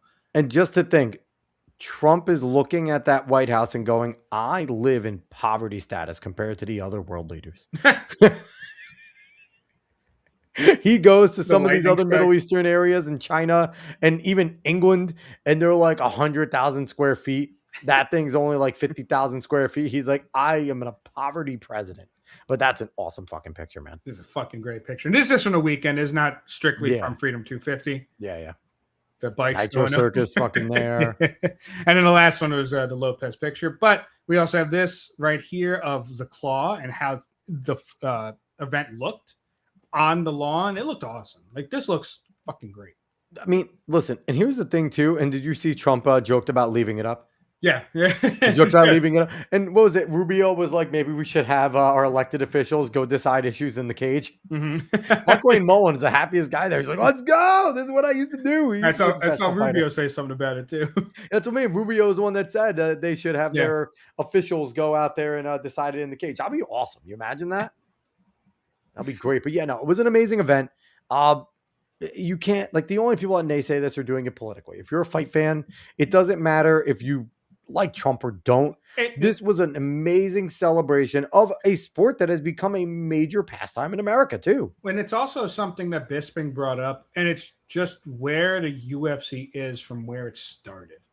And like, if you are someone that likes the UFC, that likes MMA and all that type of stuff, because as much as this is an American event, it's a celebration of world fighters. Like, yes, it is. Dana even said, he was like, I was trying to get like a Chinese fighter on the card, but couldn't get it to happen. Like, Dana was trying to get a whole bunch of different fighters on this card, because whether or not, when you're a fight fan, you're going to end up watching people from all different countries, and you might even like them because of the way they fight. We root for them, man. Like, listen, Kamaru Usman was great. We liked Israel Adesanya for the longest time. Like, you like fighters from other countries. Like, there's nothing. And if they're good fighters, they're good fighters. Like, it's one of those things. Like, sport brings everyone together. Because yes, the NBA is an American thing, but we're rooting for Luka. We're rooting for Jokic. We're rooting for Shah. We're rooting for Shah. We're rooting for the Greek Freak. Like, you root for people outside your country and sport, because if they're good at the sport, if they are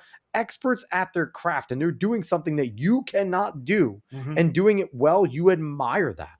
So I think it's awesome. So Nate coming in saying Dana called Derek right after the Hokit Blades fight. I mean, yeah. I mean, Hokit deserves that. And, this is a really good stepping stone for him. And I hope he gets, if not, I don't know who he's going to get. He's, like I said, he's been calling Pereira, whether or not Pereira's the heavyweight, who knows? I don't know who he's going to get, but either way, I don't want to see Josh Hokit. I don't want to see him because, it's going to be a tough fight. It's just not going to be a fun one. Yeah, Hokit believes in himself. So, and he hasn't changed his style, like you said, since the friggin' LFA. But so he's been amazing. And I because of this and because of next month, Conor McGregor versus Max Holloway, another huge fight. Yep. I've been seeing a bunch of stuff because, during this event, they had the first one-on-one little thing between McGregor and Holloway, which was fun to watch. But McGregor also sat down with Helwani, and I've seen him talk a whole bunch. And it was a really good interview with him. Yeah, I have this brought up right here, and this is edited together a little bit, but this is him. It's so good. Yeah, I watched this. It's really interesting. I just want to play it because it's really interesting because this could be an act. 100% it could be, but he still hasn't talked like this in a long No, before we turn this on, the reaction real quick. You had Poirier and Masvidal and someone else. I know Poirier does a podcast. I forget who the other guy was, another fighter. And they were talking about this, and they're like, listen, I don't care if you sleep in the gym. I don't care the training you're doing. Holloway's been doing this 2 fights a year. Oh, yeah. Well, that's the thing. He's like, my money's on Holloway. I don't care what Conor. 100%. 100%. Holloway should run away with this fight. But that's the thing. If Conor McGregor wins this fight, it's genuinely special. Here's the thing, too. And before you play this, I think people memory hold away Conor won a good portion of his fights. Before he was Conor, but even still, how many times was Conor knocked down in a lot of his fights and didn't look great and then came back and won, right? Like, Conor's the guy that Max is going to beat him up. That's his style. He gets beat up a little, but he has that counter. He's accurate. That's the thing that if Conor's accuracy is on, like, we think Sugar Shane is accurate. Conor was more accurate than Sugar Shane. Like, Sugar Shane's amazing. Sugar Sean. Conor was, the first guy that would do that. Quite literally, I'm getting beat up, straight punch, fight over, right? Like, it was it's insane what he was able to do. Timing and his distance. The man's an absolute fucking monster at that. And Nate's saying if Hokit cleans up the gas tank, sky's the limit. True. But I also feel like that's partially him throwing 1,000 punches in a round. No matter your gas tank, I think if you throw that much, you're going to have a rough time having energy. That's true. Yeah, that is also true. If he has ridiculous cardio, then Hokit's even more of a monster. But no, it was just interesting to watch this and this setup for McGregor versus Holloway, where this should be a one-sided fight. But McGregor, if McGregor makes this a genuine fight and fucking wins it, where do we go from there? Because he shouldn't. It fucks up everything. It fucks up everything if he beats Max. And it really does. And honestly, for him to win, what he's saying here is pretty much the mindset. I think it's the mindset he probably needs to have. So let me play this. Let's hear it. I am really, truly in my heart and soul over all this materialistic bullshit. Look what it brought to me. I find myself in a fight still. Old ways that don't serve. In a battle with that. Still, even now, I can feel it somewhere. Oh, he's back. There's forces that try and get their claws on you. I don't want to give it energy. I don't want to give it life. Sometimes when you're down in a place... And real quick, you don't... The reason why I think this might not be an act, we've kind of seen a change in Conor McGregor over the last few years with the way Ireland has been treated and with things going on in his home country and the way he's been speaking politically and just about, and we've seen him playing in a fucking Irish men's league a few times, just playing soccer, right? Just being a regular guy again. So I don't think this is fully, I think there is a part of Conor that's been humbled where I don't think he's as hungry as he can be because you can't, right? There's no possible way when you're fighting to get to the pinnacle, you get there, it's hard. And he went way over the pinnacle, right? He went out of it. But there is a side to me that's thinking this isn't an act from Conor, because he's been talking about a lot of humbling and a lot of normal person things with what's been going on in his home country. And so I don't think him coming back down to earth is necessarily an act. So feel anything else. You've no emotion. You're reckless. You're going. You don't pay no attention to nothing. If you fall when you're in this position, you don't give a fuck. You might even do it just to do it when you hit rock bottom. With a few dark moments, Ariel, I'm keeping my balance and making my way through life. And God is helping me with that. It ain't easy. It ain't easy. Do you have regrets? No. God knows my heart. I forgive myself for what I forgive myself for disgracing the position that God put me in, which I've done many times. And I won't do it again. I'm walking the tightrope and I'm keeping my balance. And please, God, I keep it. Thank you, God. You're saying a therapy session. You know, No, I say know, that to but- you. And so here's the thing. The issue with this is, and with Conor, there's no moral victories for Conor McGregor. No. He's not one of those No. guys that we're just going to give him credit for getting back in, right? Like, it would be like, if Ronda truly gets back in, right? There's no moral victories for a Ronda Rousey. No. Ronda Rousey needs to go in. She needs to be in great shape. She needs to win her fight, and she needs to start climbing that ladder again. Like, that's all we expect from our past greats. So, I mean, this is great and all, but if Conor goes in and gets fucking shellacked by Max, Then it doesn't. we're gonna be like, all matter. right, Conor, go back to drugs and everything. Get the fuck out of our face. Yeah, exactly. Get out of fighting. So, I mean, Nate saying I rewatched the McGregor versus Chad Mendes fight, and I forgot That was Mendes a was war. pushing Conor That hard. was a fucking war.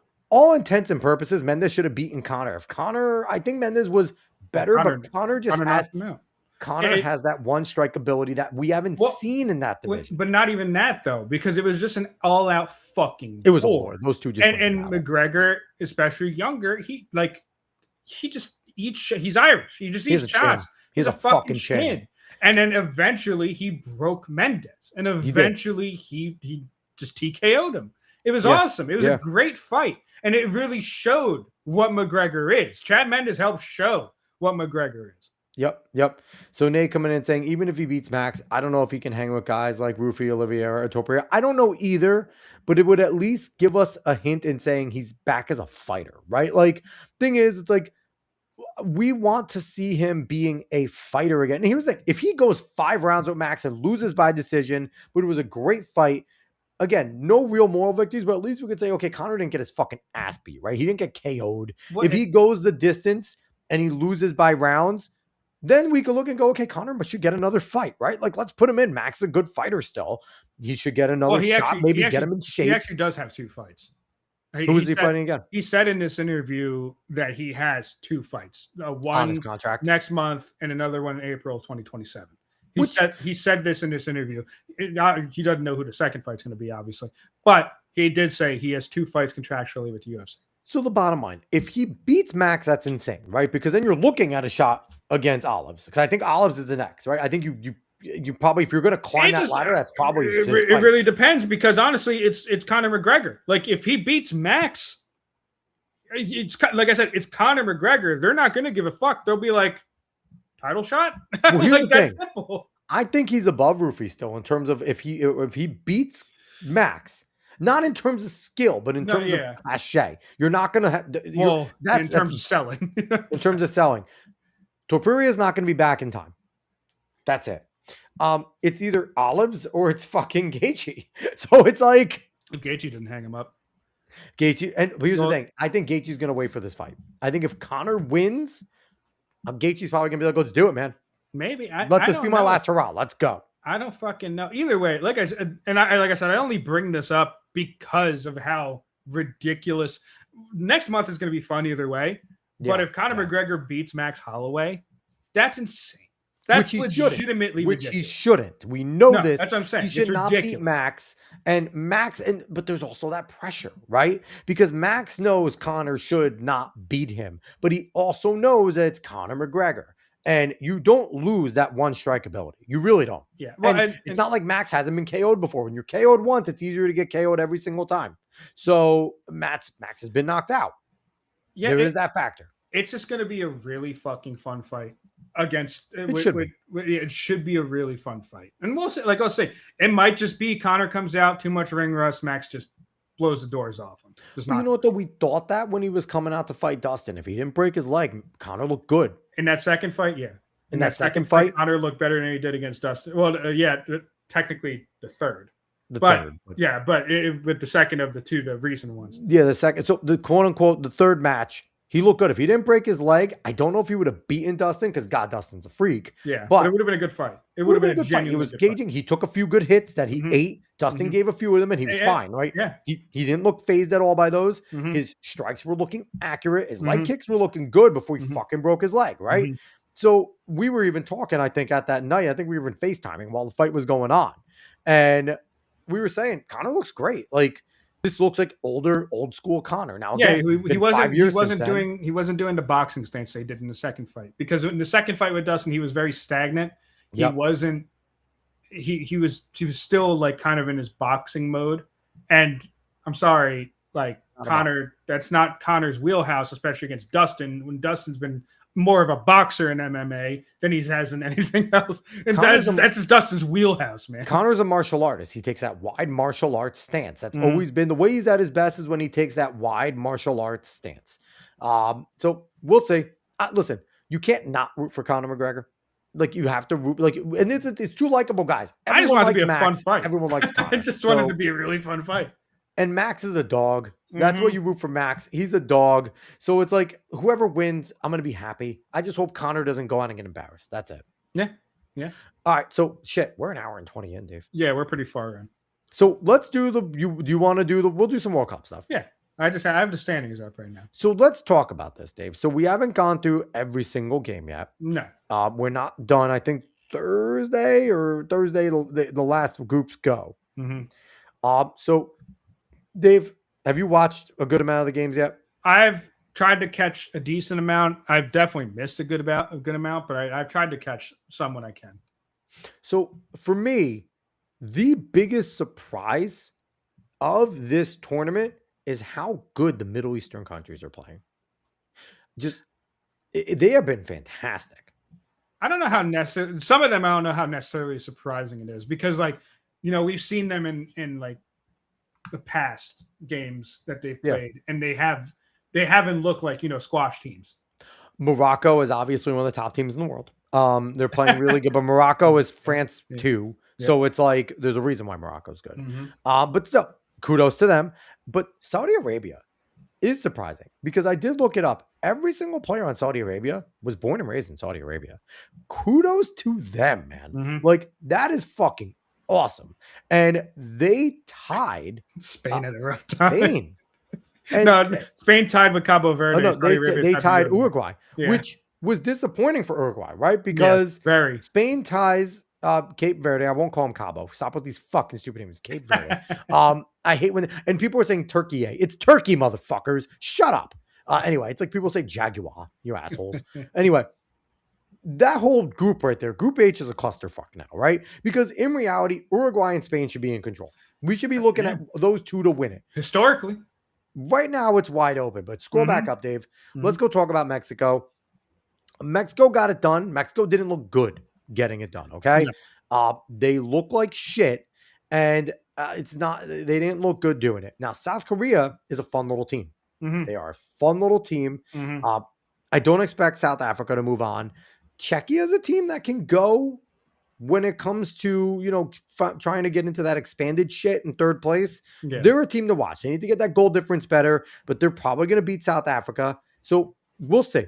That's going to be interesting. Yeah, and the style, it's stylistic, right? Because, like, South Korea is running around with Czechia, and Czechia was literally just doing anything they could to make it, trying to get ahead on a ball, and they almost tied it. They were right there. They were right there before it took it away. Close. I don't know if it was VAR or if the line judge actually just saw it, but either way, but it was taken away. They were right there.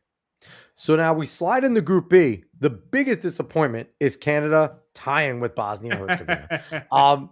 The Canadian team, and we talked about this before. Canada validating Italy getting knocked out. Not pure even participating. Pure talent-wise, Canada is probably one of the most talented teams, and probably just as talented, if not more, than Mexico and America. They really have a lot of good players. But for whatever reason, they cannot get the fuck out of their own way. And then on top of that, the Swiss have to be kicking themselves because they tied with Qatar. Yep. And the Swiss are a good side. So that is similar to the other group. They're fucked over there, okay? Like, that group is fucked. Canada needs a big showing. I think they play Qatar next. They need to beat Qatar. So we'll see. So going down to Group C, Brazil and Morocco, Tied. the match of the group, 6 versus 7 in the world.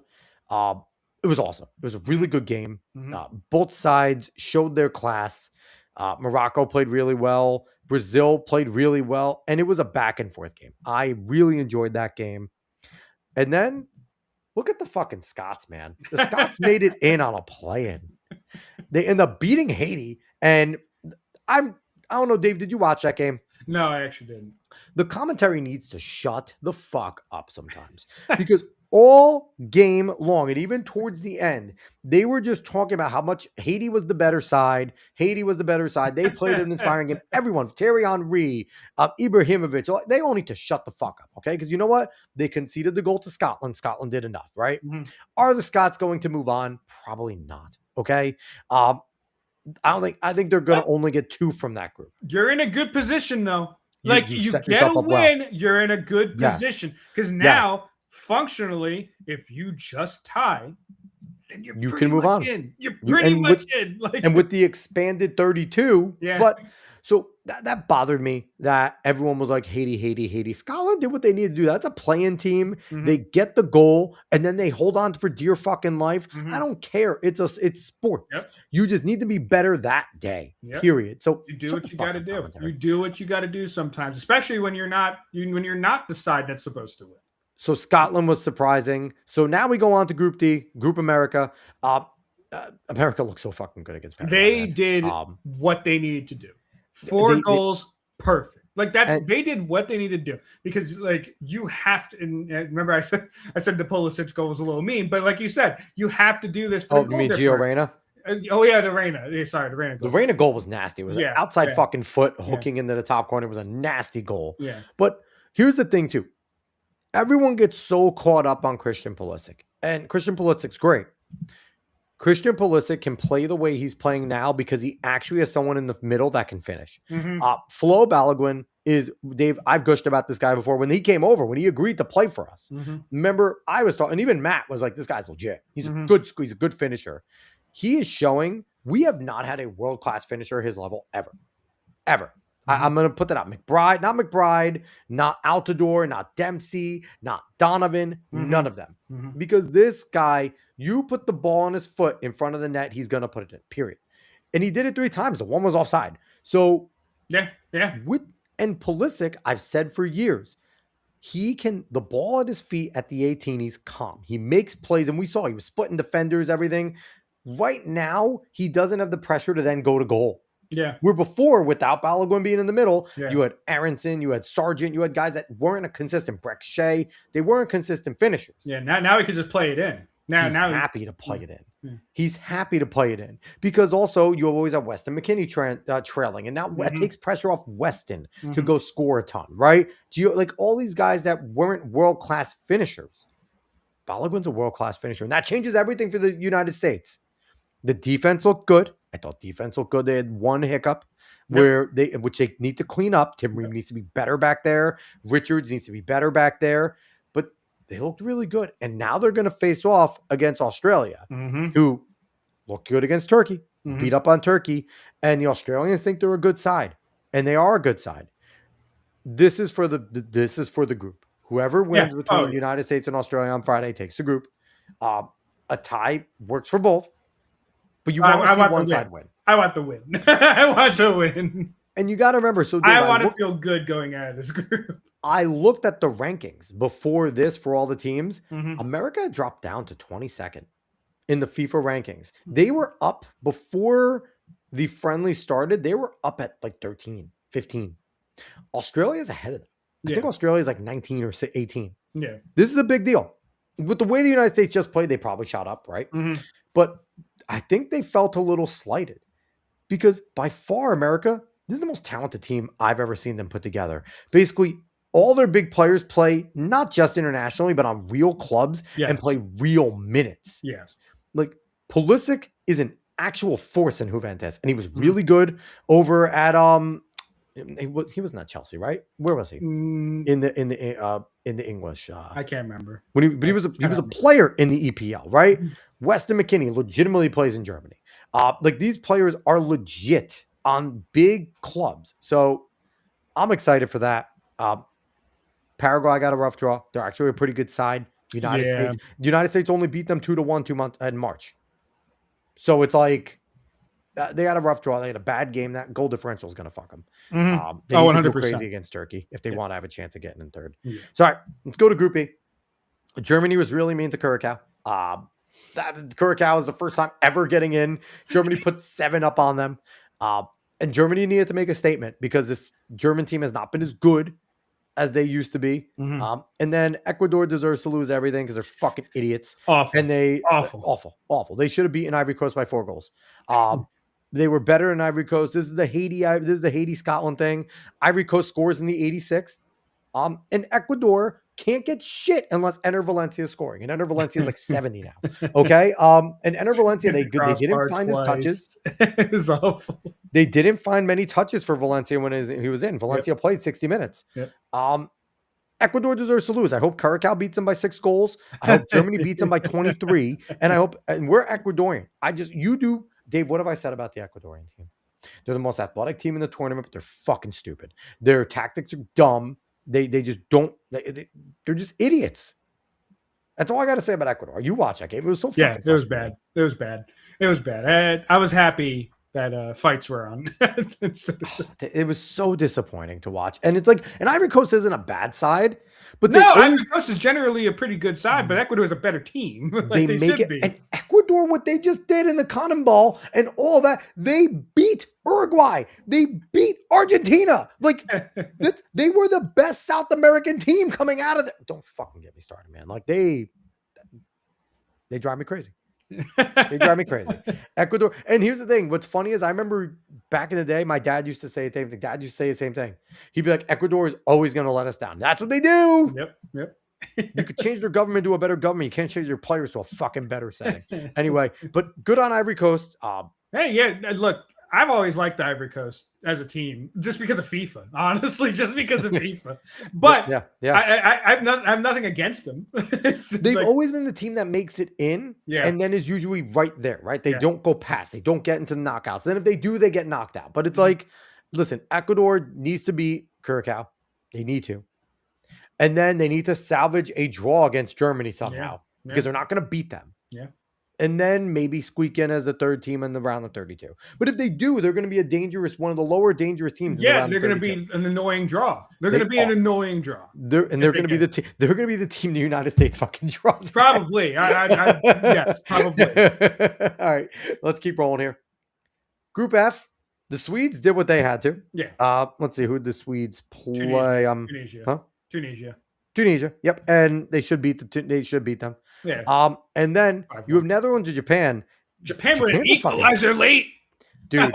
Late. It was awesome. So cool. That was a great game. Did you watch any of that? Did you watch the end of that? I did. I watched the end. It was so good. I think the Japanese think they're taller than they are. They keep crossing and looking for a header, and then they score a goal like 3 minutes after. You forget they're ninjas, okay? But the thing with they wouldn't be ninjas. They're samurais. Anyway, but the Japanese, though, they've always been that pesky side. They're always pesky. They're talented. They have skill.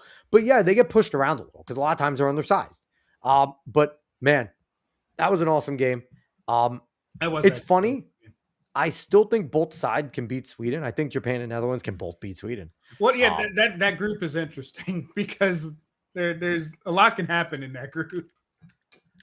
I think you're looking at, obviously it's either Netherlands, Japan, or Sweden to go through. And it's interesting to see, right? Because Tunisia is going to get beat up by whoever plays them, right? And if you don't beat up Tunisia, then you're probably fucked, right? Mm-hmm. It's like, that's got to be your gimme win. And then, Japan did a really good job tying the Netherlands. And the Dutch should have been the class of that group for all intents and purposes. So it's interesting there. So let's go on to Group G. New Zealand doing their thing with all the ties here with Iran and Belgium and Egypt. There was a day of ties. Mhm. But Iran played well. Now, I need to address this real quick because people are fucking retarded. Everyone was saying Iran was ordered to leave after their game. After their game, they ordered to leave. Now, everyone, their camp, their practice grounds are in Tijuana. Okay? They're in Mexico. That is where they are stationed as a team. They are not stationed in America. Okay? So it is pretty much, they were like, they didn't even let them stay at a hotel to rest. You don't do that. You go back to where your fucking clothes are. Okay? They are in Mexico. The flights are very easy. People are making a big deal about nothing. Okay? Just want to get that off. But let's talk about soccer here. So all these teams tied each other. Mhm. This group is wide open. And it's insane. Egypt and Iran are surprises because they're usually not this good. Well, yeah, Belgium and and New now they're in Zealand a position where they could easily move ahead, actually. Yes. Yeah. Iran getting 2 goals against New Zealand is massive, right? Mhm.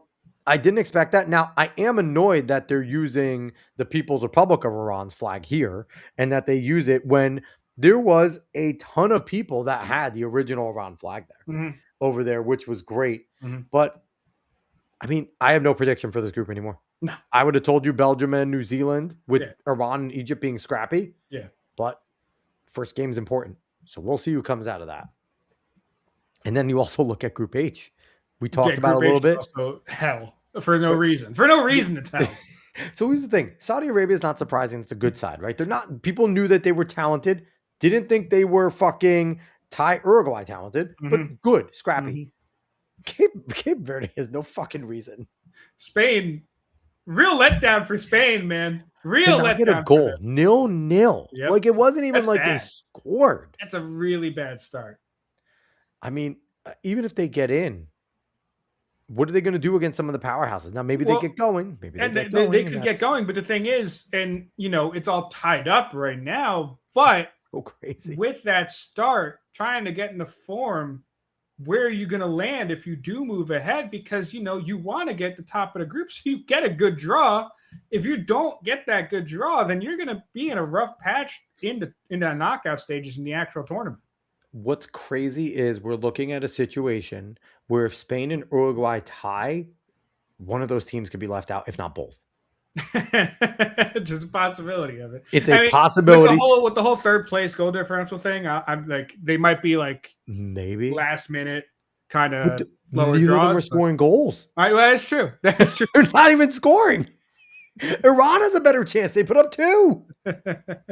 So it's like we are in a situation where Saudi Arabia and Cape Verde can move on. Because here's the thing, what you're expecting here is you're expecting Spain and Uruguay to kind of beat up on Saudi Arabia and Cape Verde, and then for those two maybe to tie and they both move on. That's kind of how these usually work. Yeah. We could be looking at a situation with no Spain and Uruguay. Is it going to happen? Probably it would be not. No, but it would be so funny if Saudi Arabia and Cape Verde move on.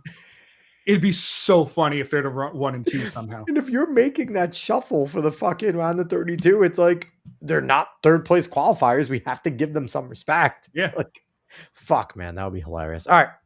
Group I, Holland is a absolute fucking freak of nature. And so is Mbappe. Mbappe. So Mbappe moves up to 3rd place all time in the goal scoring list for the FIFA World Cup. And we're going to get to Messi in Argentina soon, but people need to realize what Kylian Mbappe is doing. He has played for half the time that Messi and Ronaldo has played. And that man's name is up with Messi and Ronaldo on almost every record. Like, he's been a monster. Kylian Mbappe could end up being the greatest player of all time. He really could. He plays on a French team that he could power to a few more World Cups. I wouldn't be surprised if France wins this year. But Norway took care of Iraq. Erling Haaland gets a freaking hat trick. I've watched Haaland firsthand being a City fan. And he's an X factor, right? Norway is a good side, but Haaland's the greatest finisher in the world. Him and Mbappe are probably the 2 greatest finishers on the planet. I fully expect them both to go through. France took care of Senegal. But this group to me is already locked up because both of those sides are looking like they're supposed to look. Yeah, and because of how they are, and if they continue looking the way they do, especially against Senegal and Iraq, this is one of the groups where it's like, okay, we're not going to get a third place person in there because of the goal differential is going to be awful. It's going to be terrible. It's insane.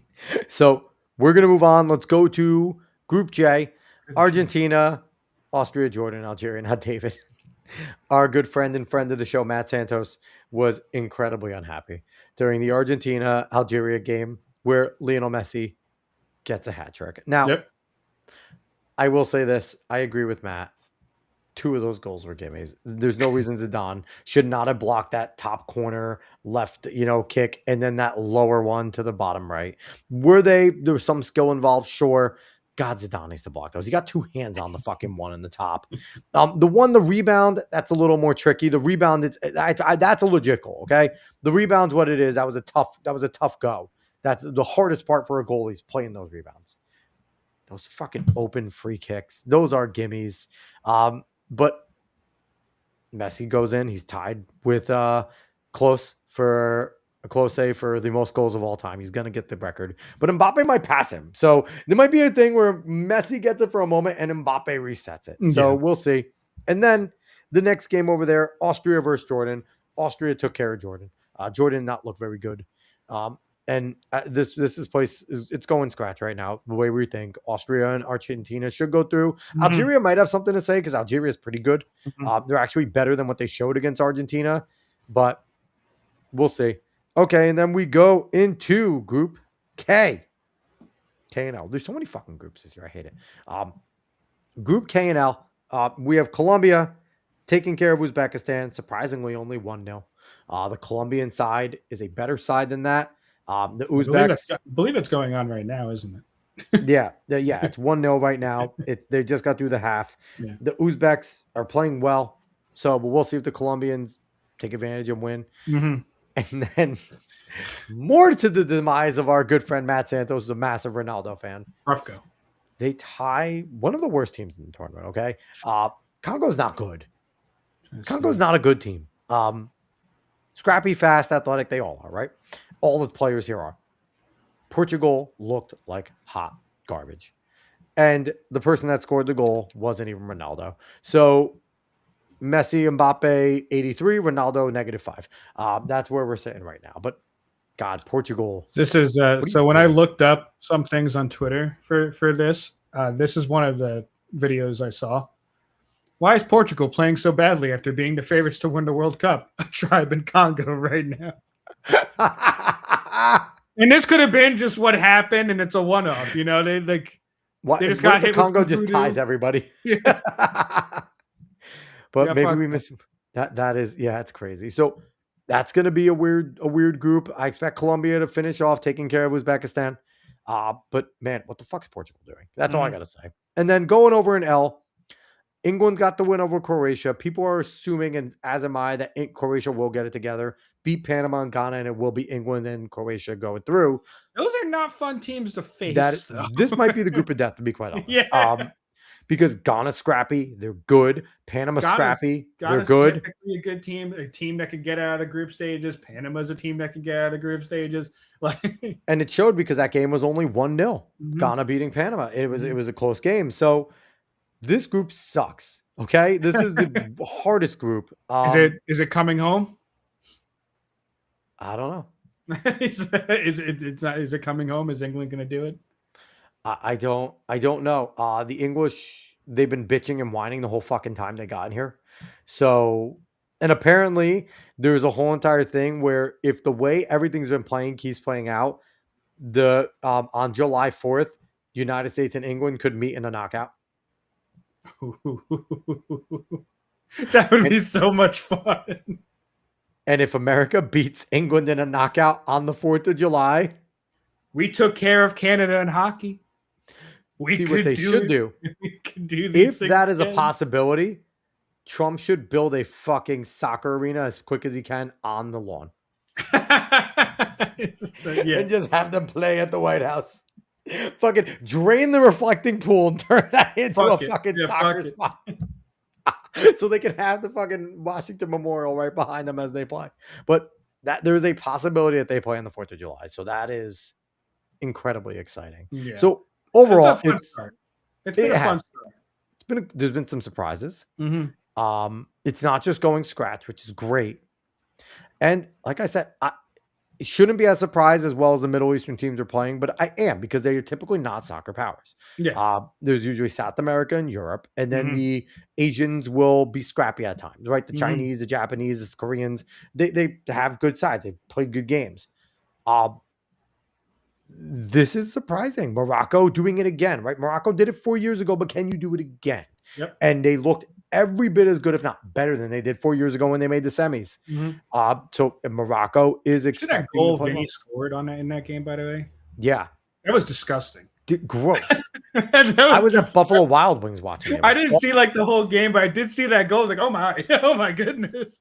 The whole game, and it really it was every bit of what it was built. It was a massive momentum swinging, two of the major heavy hitters just go in a battle. It was great.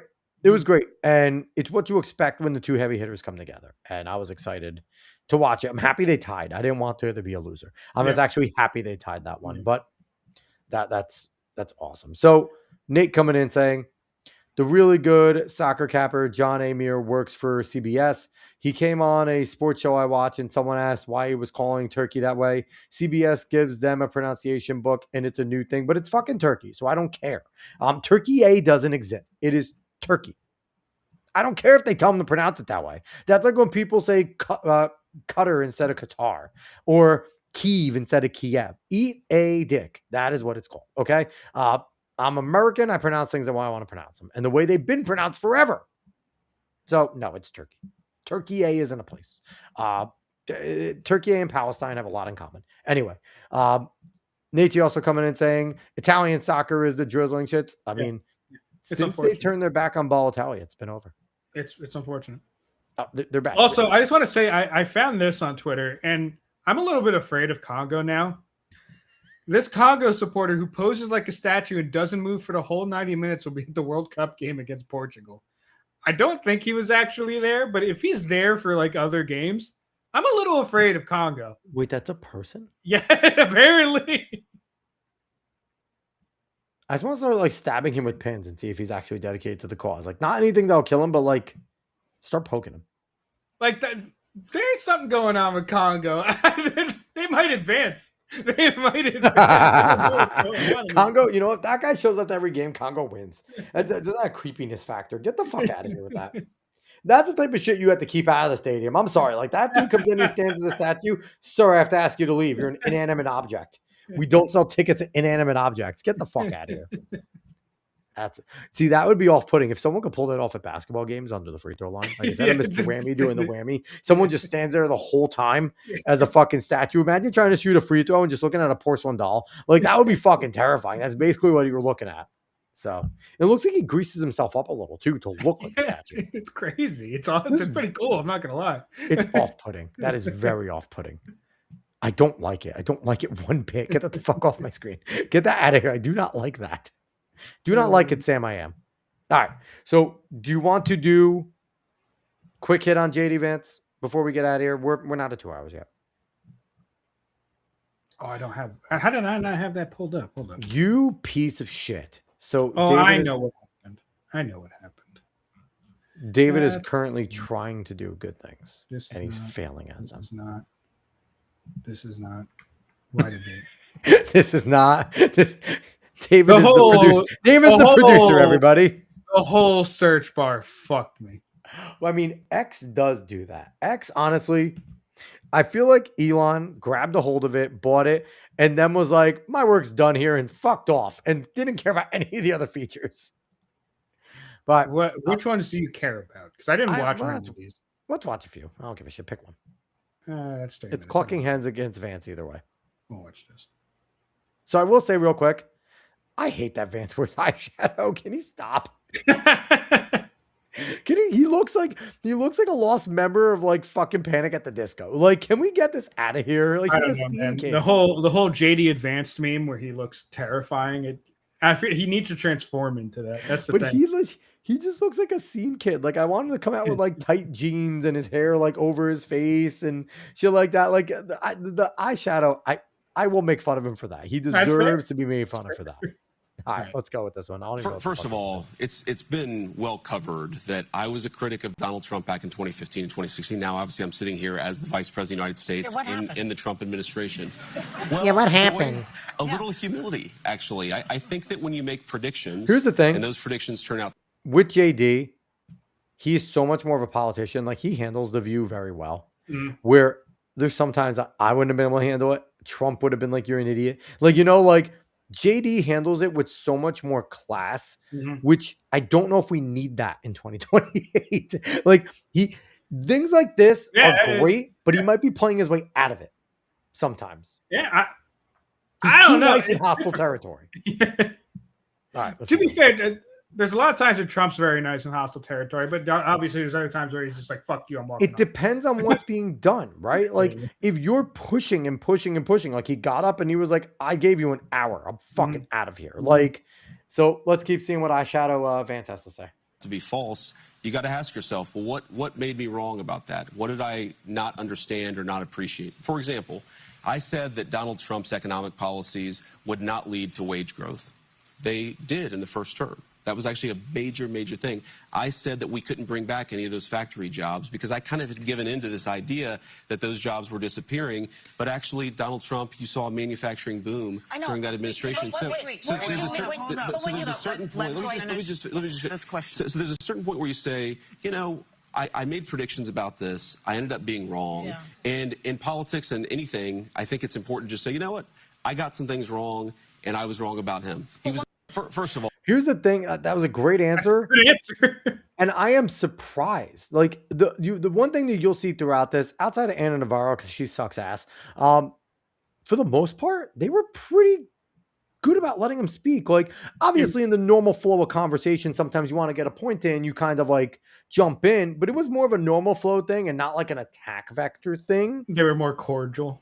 They were sick. They were sick. Anna Navarro was a bitch, but for the most part, they were much more cordial and they let JD get out his positions. And the thing with them is they don't want to do this often because when our side, when the Trump administration gets out their positions, they really have nothing. Like JD Vance going on there was great for the administration. Well, and that's the thing. And that's where I think Vance might actually be perfect for places like The View, is because of the way he speaks, he can get out the positions and not as a brash of a way. Give me Stephen Miller on the fucking View. So that's it's much more palatable. You know what I'm saying? Between him and Rubio, you can't go wrong, right? Yeah. Those two. So which one is this? Let's hear This is about kids coming over the border and getting smuggled and shit like that. So at this point too, so this is him and Anna Navarro kind of with Sonny hosting. And at one point, Anna's cutting him off to the point where Joy and Whoopi are like, let him talk. Like they do it subtly. When Joy and Whoopi are saying, shut the fuck up, you're being an asshole. Like, because they hate everything Trump. Well, there was a time, especially with Whoopi in the past, where Whoopi seemed at least more like a normal person. She was the most cordial in the whole thing. Like if you, but like, I'm just saying, like she was, I'm just saying, like in the past, Whoopi was just more of a celebrity. She wasn't this over the top shrieking harpy like she is on The View. So there was a time where she was at least acceptable to some manner. Everything changed when we truly noticed that she kept shaving off her eyebrows. Anyway, let's keep going. Did have a criminal record. They had a sex trafficking conviction. Don't have criminal records. So the majority of people that ICE is rounding up. If you go back further, it's when him and Anna, like you can't do it. They cut it off that way. They cut it off that way. But when him and Anna, like when the question first started, it's when they were like, let him talk. She looks so sad. She's supposed to be the token conservative. She looks so sad. Why is she so sad? Because she's sitting there going, I hate this. I was hired to fake pretend the Trump and that I like the Trump and defend them and agree with them mostly. All right, let's keep going. Rounding up and taking out of their homes from their families. They're separating families. They're using children as bait. But let me.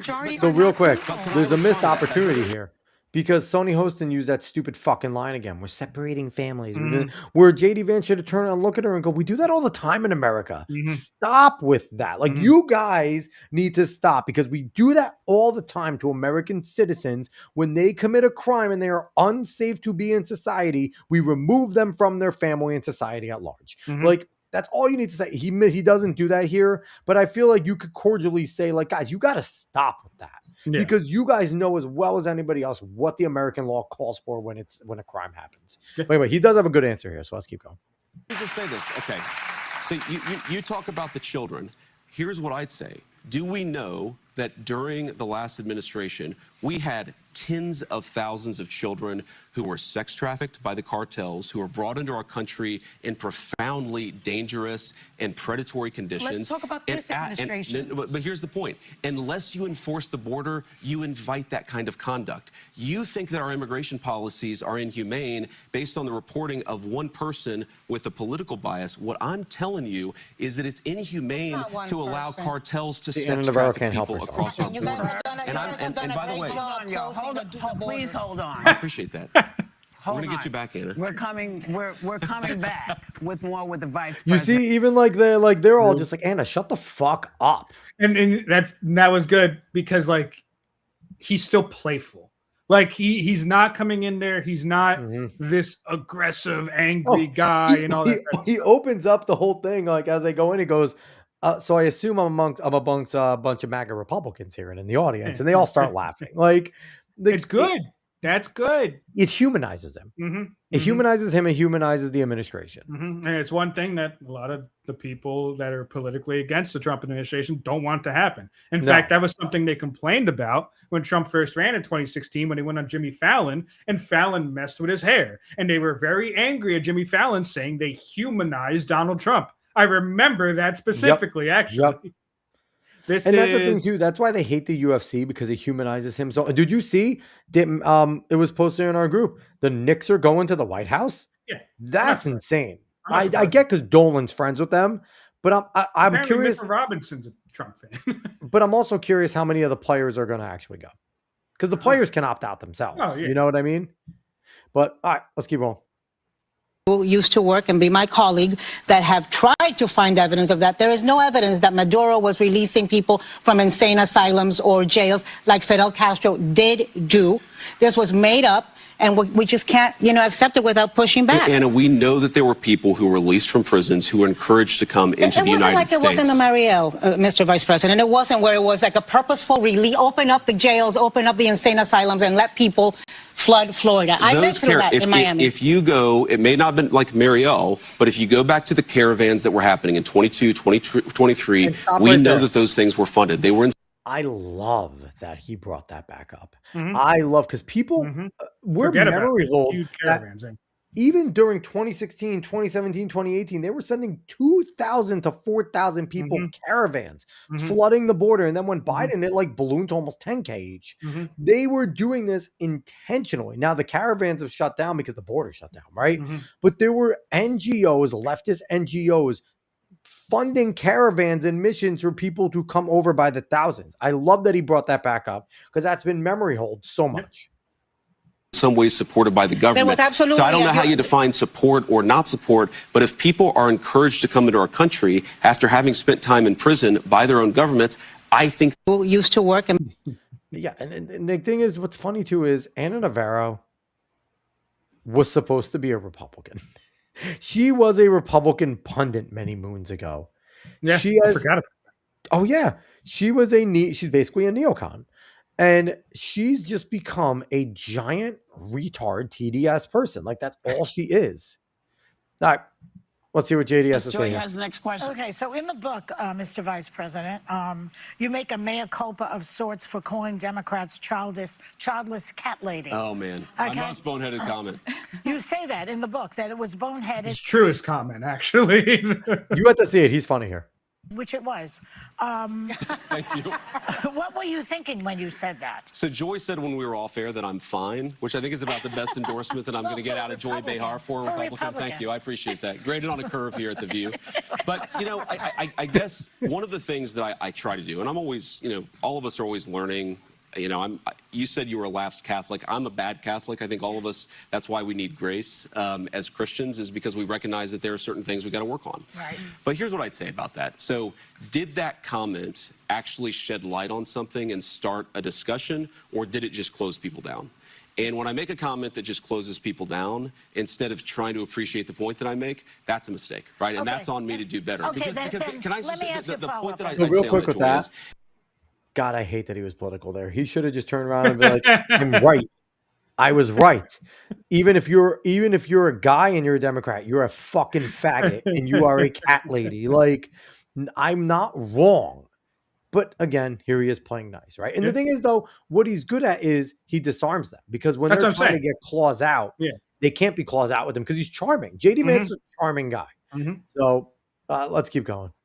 I do think, in a very subtle, sometimes in a more profound way, I think our country has become more anti-family and more anti-child. It's harder to travel. It's harder to go to a restaurant. Mr. Vice President, your grandchild is, or your child is arriving. No grandbabies yet. Not yet. We're very excited for you and Usha, and we wanted to give you a view once. I appreciate that. Thank you. We will put this on. We'll send you guys a photo. His new book. I hope they use it as toilet paper after. I hope they send the photo. No, it would be hilarious if they send the photo and then the kid has a blowout in that, and they're like, "Sorry guys, we gotta throw it away. Send me a new one." That'd be great. Do we have more? Do we have more, or is that it? Do you want to do more? I think. Listen, it's a good one. Maybe we'll do one more. All right, let me see if I could find another one that's different. Okay, we'll do this one. And listen, this is the thing. Like, this was the whole entire tenor of the View type of thing. That it was very playful. Yeah, when they tried to go at him, he had good answers and much nicer than you'd expect. And he brought them back to earth. Like, he did not allow them to stay on the attack vector. And the thing is, when someone was getting on the attack vector, the other ones in there were like, they wanted to hear what he had to say, and they were kind of back it off. Now, this is almost 4 minutes long, so let's see how much we got to it. What did black people do this is hilarious. to this administration that has allowed it to really stigmatize folks of color? And you know how hard it is. You have folks of color in your family. Sure. So when you see, things, the Emmett Till stuff coming down, or them doing all kinds of removal of information of black heroes, how does that sit with you? So real quick, what exactly are when she brings up like these black heroes, she brings up Emmett Till. Emmett Till sucked. Okay. It's like Emmett Till shouldn't be a hero to anybody. So it's like, if that's your black hero, fuck yeah, we're taking that down. Emmett Till sucked. So, JD Vance handles, I've only seen part of this. I didn't see more of it, but it's hilarious the way he puts this back on Whoopi's back foot. You'll enjoy this. Go ahead. Are you talking about Whoopi? Because you just, I know Emmett Till was the kid. No, I want to know what she's. You don't know what I'm respond talking to your about. actual point. So in a lot of the museums, there's so many. Where they're taking down. When people don't have anything, it's just there's so many. Yeah, they don't pull anything. Yeah, there's so many. You should be able to give me at least the most famous and easy one, right? Yeah, give me. Oh, there's so many. Okay, this one everyone uses. I'm going to use this one. You have zero. You can't even. You used Emmett Till, and that was it. Yeah, you walked into this argument without actually having anything, and that's where JD does well. Where he's like, I want to understand. Give me something that I can actually give me. I want to understand your argument. As a caveat, saying, what do you mean? Just that? Yeah, exactly. Just ask that. Like, just answer. Like, come on. So let's keep going. I haven't seen the longer version of this. The actual history that happened in this country. Slavery happened. All kinds of stuff happened. And it seems that it has been very easy for this administration to remove that, and also to denigrate black folks who have worked their behinds off to get this American dream. How do you, you know better. Well, then real quick. The fuck are they clapping for? What did she say? I don't know. What was the point? What was the point? Like, she wasn't even making a point. She was asking a question. Yeah. Like, these people are retarded. All right, let's go for it. You know what I'm Sonny, talking about, that was right? actually a very helpful intervention, because I think the story you're talking about is where, allegedly the administration is holding back the appointments of people based on skin color. I'm I've talking seen about this a story. host of things. I'm talking about Black history getting erased from public spaces. Black voter districts are being dismantled. Black leaders are being sidelined from our ranks. Where do Americans of color fit in this vision? Because it doesn't seem like we fit. I think, In the Sonny, vision of my the view, States. let me... And if I may, since October of last year, there's been something like 6,668 refugees allowed into the country. All but 3 were white South Africans. So, first of all, I'm very skeptical of that number, because we have a lot of different immigration pathways in the United States of America. But let me just address Whoopi's point. Look, first of all, you asked the question, and maybe you don't believe this coming from me, but I think everybody is welcome in our political coalition. Frankly, even if you didn't vote for us, everybody is welcome in our country, so long as you're an American citizen with the duties and the legal obligations and rights. That is actually true. They probably do have an applause. And here's the thing too, like That's not even against them. I think every studio has an applause. but still, sign. fuck off. I'm not clapping for that. I know. But I I'm just saying, wonder but- if I didn't see the full clip of this, but I do wonder if Vance is going to be like, we gave a permanent endowment from the government to historically Black colleges when they've been ignored. Like, people don't realize Trump signed a permanent endowment from the federal government to the HBCUs. And I think it's to the tune of like $250 million a year split up between the HBCUs. That is an endowment that no other place gets. Okay.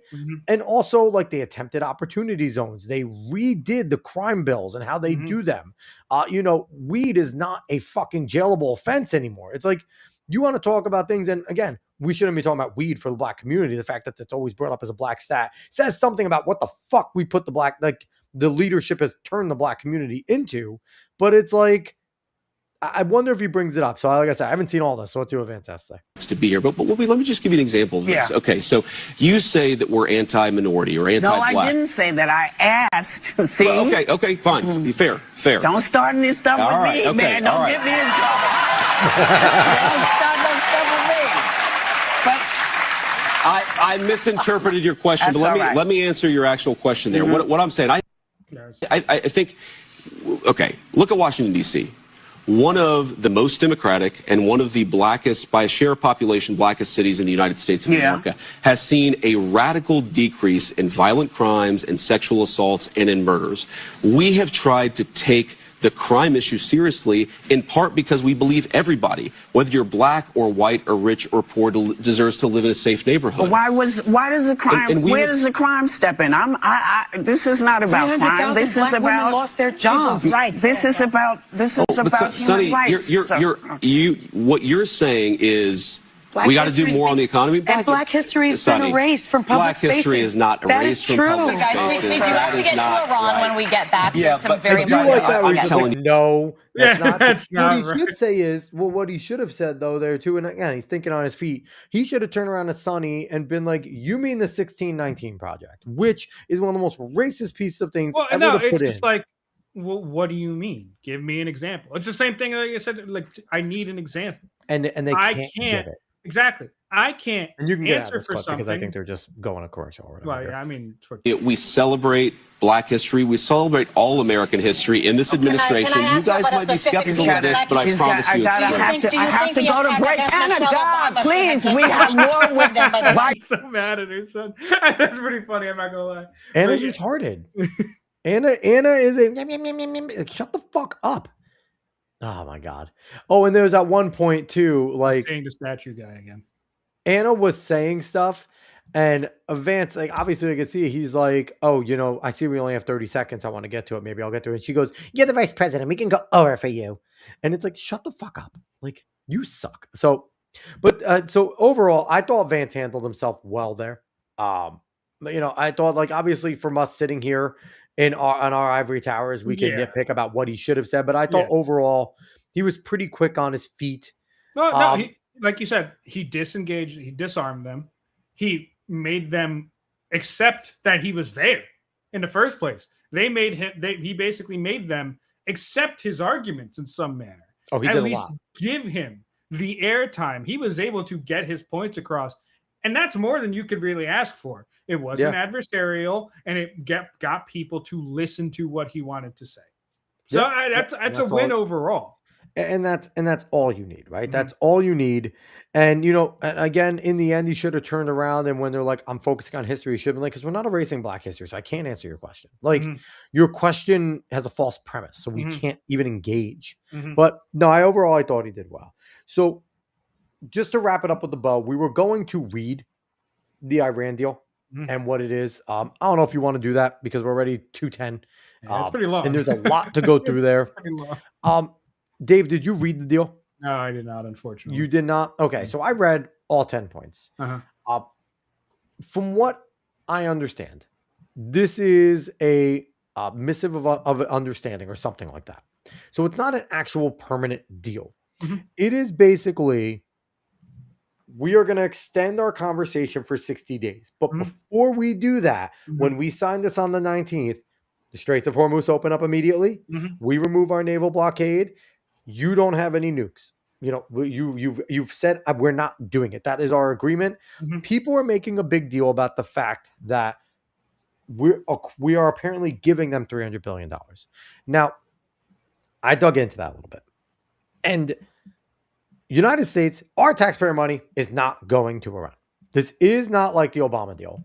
What that 300 billion represents is the fact that we are allowing Iran to openly sell again. They are going to make, basically, we released $300 billion in money that they could be gaining. It's an estimation of what they could gain off of what Yes. they could sell off their energy. Yes, it is a $300 billion of what they gain if they start to produce. And we are, within that time, in this agreement, we are agreeing, along with the UN and other players, to slowly dismantle sanctions. Mhm. And where we are giving money is to slowly help get their people back on their feet. Mhm. That, which I don't like. Fuck you guys. Because the thing is, if we start where I don't like that, if we start to get the people on their feet, they're going to want less revolution. What I want for us to let them kind of get back to normal, but let this people still rise up and take this government over. Because essentially, we just left the 12ers in power. We just left the radicals in power. The Muslim Brotherhood is in power. And we are just biding our time for another 5 years before they do something again.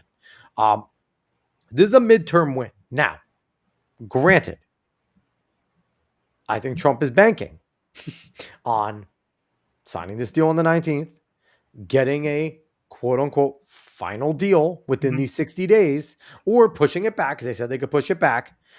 All he gives a shit about is the midterms right now, because gas has already gone down from $86 to $75 a barrel. Mhm. We are going to start to see some relief at the pump, and that means diesel's going to come down.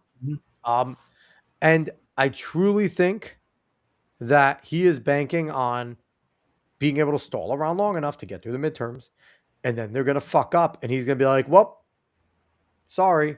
And I do think there's a possibility of us seeing ground troops in the second half, because Trump now does not give a fuck. I don't know. We'll see. I'm not sure. Either way, it's just interesting how things are riding out. So, well, essentially, and I don't follow enough that, so I the can't thing really is, say. the critics are saying that Trump is basically going back to where we were before we started attacking Iran. And in a way, yes, they're a much depleted country. Their nuclear capability Well, but is that's the nil. thing, right? So, like, I've actually kind of seen people just basically flip where they were because of this online. It's actually pretty funny to watch. It's retarded to do. It's pretty funny because, like, they just completely flip where they were. Now, the people who were full on trust the plan are very angry at Trump, and the people that were angry at Trump are kind of like laughing and saying trust the plan now. It's pretty funny. But what was here's the thing, the flip was, it was your strong anti-war America first grifters that then saw that side. Nick Fuentes gained a lot of energy, so let's go grift where what Nick does. And then it was a bunch of your neocons that were like, fuck Trump, he doesn't do enough, going, hey, he's throwing bombs, we're in. So it's like, that was the flip. The people that, here's the thing, the neocons are neocons. They're going to stay neocons. The ones that flip from America first to now he's controlled by Jews are grifters. They're not on the right. Gone. They're out of the coalition. Well, I'm just saying in general, because like even people that aren't typically neocons who sided with this have flipped very much. They're reposting a lot of things that are against Trump now. Yep. I'm seeing this all over the fucking place. It's like I said, it's funny to watch how people react to certain things and where their loyalties kind of lie and where they actually think of things. But to me, it's just like, look, I don't know enough about the region. I don't know enough about these things, so I can't say that much on these things. That's typically why I don't.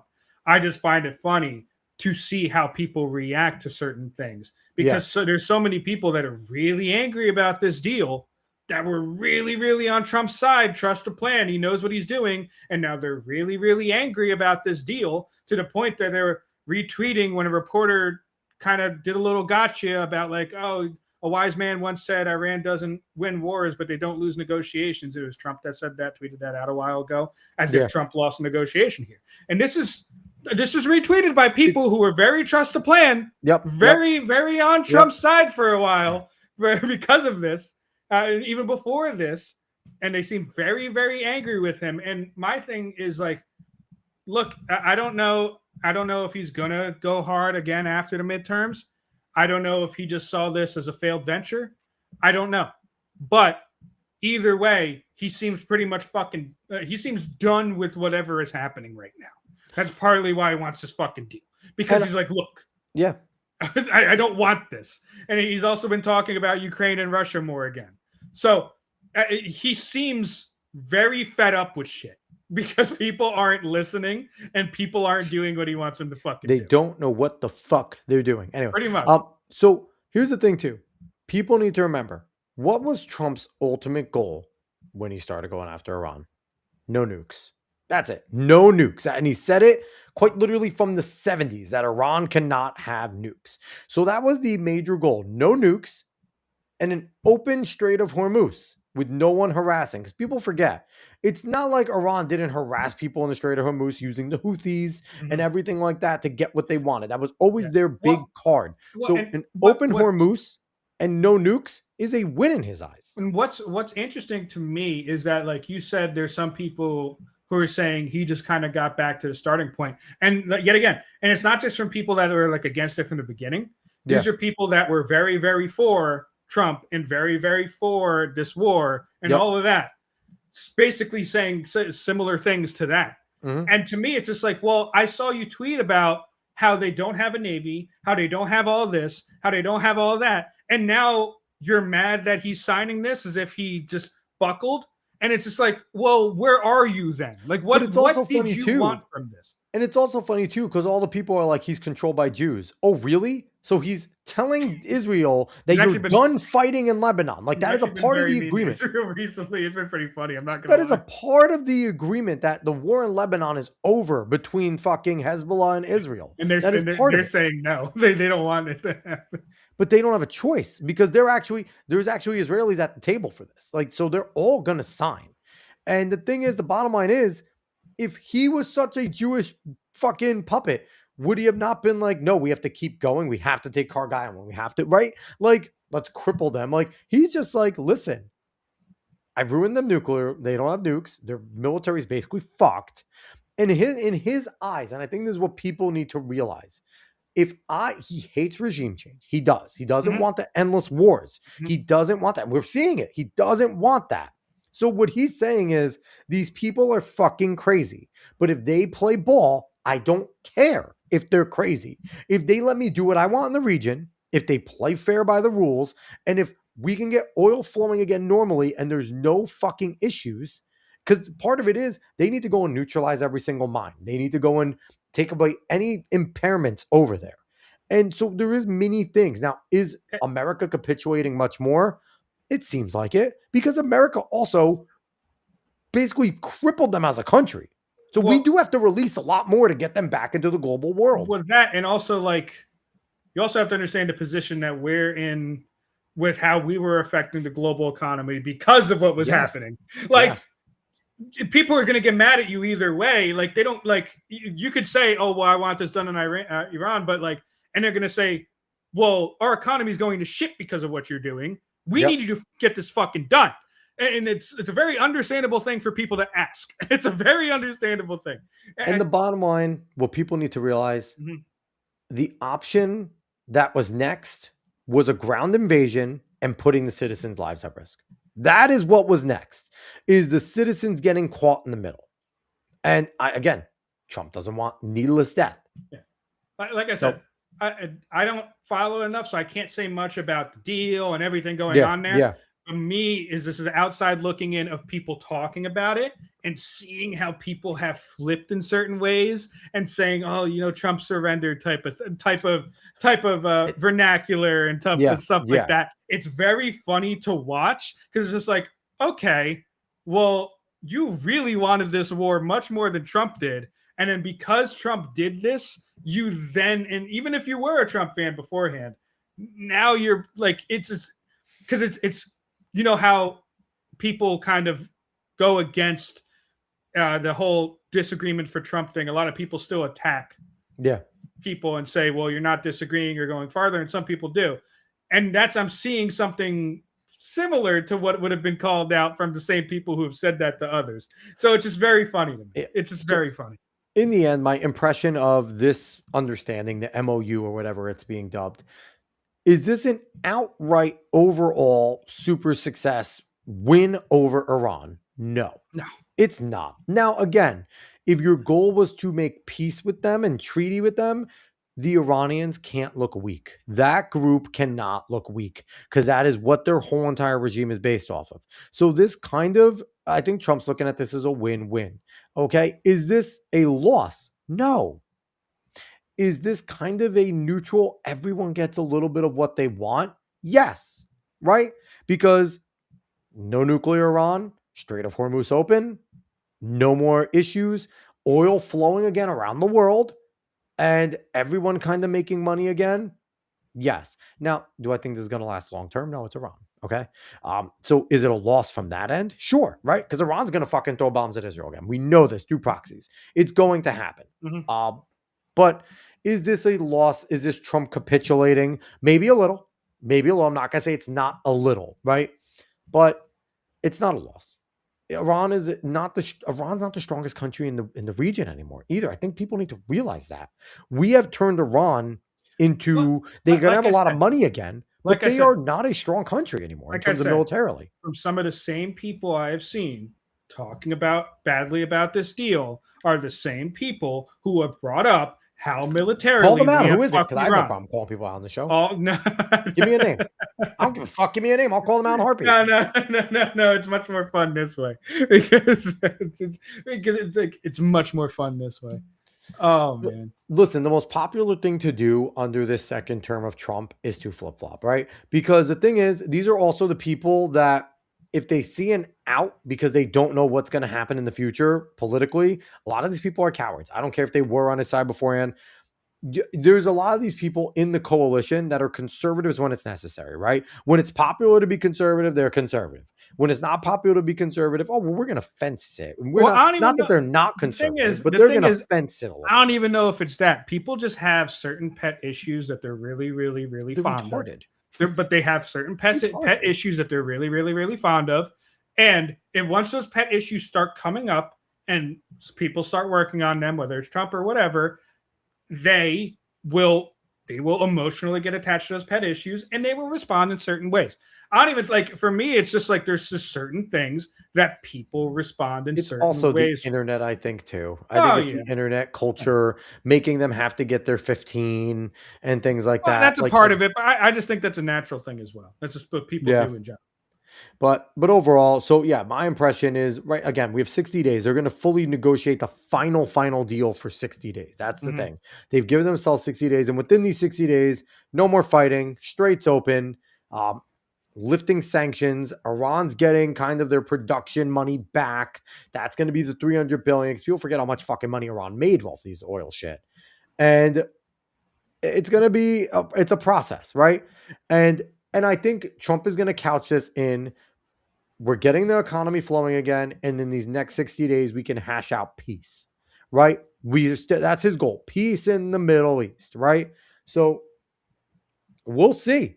We'll see, because he also has Middle Eastern nations and nations around the world lined up to support Gaza, right? So when he has the Abraham Accord supporting Israel, here's the thing.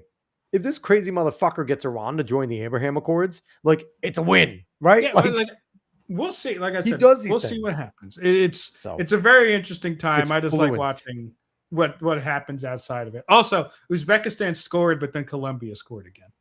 Oh, well, the fact that Uzbekistan scored. tied Good on up, them. tied it Good on up, but them. then Colombia went up again. Are we gonna get a fucking Japan-Netherlands situation again? Is Don't know. Uzbekistan gonna get one? I don't know. What's It's the period right now? 71st minute right now. What quarter are we in? Because fucking soccer's played in quarters now. I don't know. 71st minute. And Alexi Lawless is starting to annoy me. I like Alexi, don't get me Mhm. wrong, and he's pissing off Thierry Henry and Zlatan Ibrahimovic. It's fucking funny on live TV. But the fact that he's like, this is a generation of people are going to see the beautiful game played in quarters. There's going to be a generation of people telling you to fuck yourself, Alexi Lawless, okay? This is a mistake by FIFA.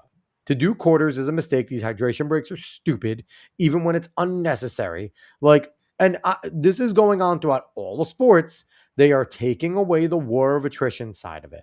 And they are making it so that we just need to have our superstars at 100% at all times. It's like, fuck off, okay? Michael Jordan's titles were so much more impressive than any of these people recently because it didn't take a fucking month for finals to happen, okay? There was none of these, oh, we need a day of rest and we need 2 days of travel. It was, if you're home, it's a back-to-back. Like, you are playing back-to-backs at home. You get a day of travel to the other team, and then you play. And they used to play 2-3-2. They used to go back-to-back, and then back-to-back-to-back, and then back-to-back. So it's like, now it's like, we played a game. Let's take a break. We played a game. Oh, we need to travel. We need 2 days off. It's like, get out of here. They are taking the attrition side out of everything, except for the NFL, where they're like, we love you so much, we're going to take away preseason games, but add more games that count. Yeah, exactly. Like, they're the worst. They're like, we care about our players. Let's make them play harder. Like, practice less, get hurt with non-contact more, and play longer. Like, I don't know.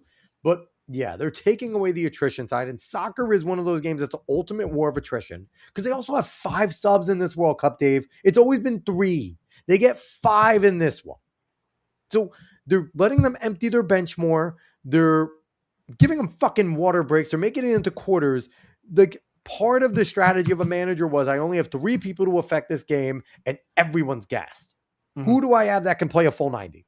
How many guys, like, part of some of the legends are the people like an Andre Pirlo that was the same guy in the beginning that he was at the end. And that's gone now because you get breaks and you can do different strategies. It's so lame. They, like, as much as it's, and that's another reason why probably a lot of these countries are playing better, because they could change up strategies and they get quarters to do it. It sucks. It's annoying. But all right. Nate's saying 3-0 on that game. Had BTTS, I don't know betting acronyms, over 2.5, and Luis Diaz for a goal. I'm happy you're 3-0. Very nice. I'm happy you're betting. But all right, Dave, I think we're going to get the fuck out of here. Yeah, let's get going. It was fun. It's been 2.5 hours, everybody. Thank you so much for watching, listening, wherever you watch and listen from, whether it's Xbook? What the fuck is an Xbook? YouTube, X, Facebook, Rumble, or Kick. Maybe we need to make, is that like a porn site? Xbook? Probably. No. Anyway, I need to go. Everyone, thank you for watching. Please go follow us at Cuestacast. Both teams to score. That makes sense. Both. There you go. That's a funny acronym. I like it. Anyway, thank you so much. We are leaving. Bye, everybody. Goodbye. But I can't lie, I struggle with faith sometimes, and I ask why. I question his work some nights, I try to look up when I feel stuck. I try to look up, and I put my faith in him. The question of your faith builds perseverance, and perseverance must finish this race. So choose to love it now, be welcome and embrace it. Let him do his work, but you must work, don't get complacent. Don't let that seed of greed plant its roots in your foundation. The house you build is nice, but underneath it you'll find Satan, and then you'll become a victim. You'll grow cold and start complaining. So choose to see the sun behind the clouds when it is raining. You choose to keep believing, you choose to keep on fighting. You choose when something's wrong, you do your best to make it right, and you choose to never quit. If there's darkness, there's a spot that you could brighten. I take my pain in words and try to offer good advice, and I do not have all the answers, I do not have all the fixtures, but if you keep it pushing, referring back to the scripture, there's a chance it will get better, and we live for that. He made you from his ribs, so know you're built for that. Yeah, we're built for that.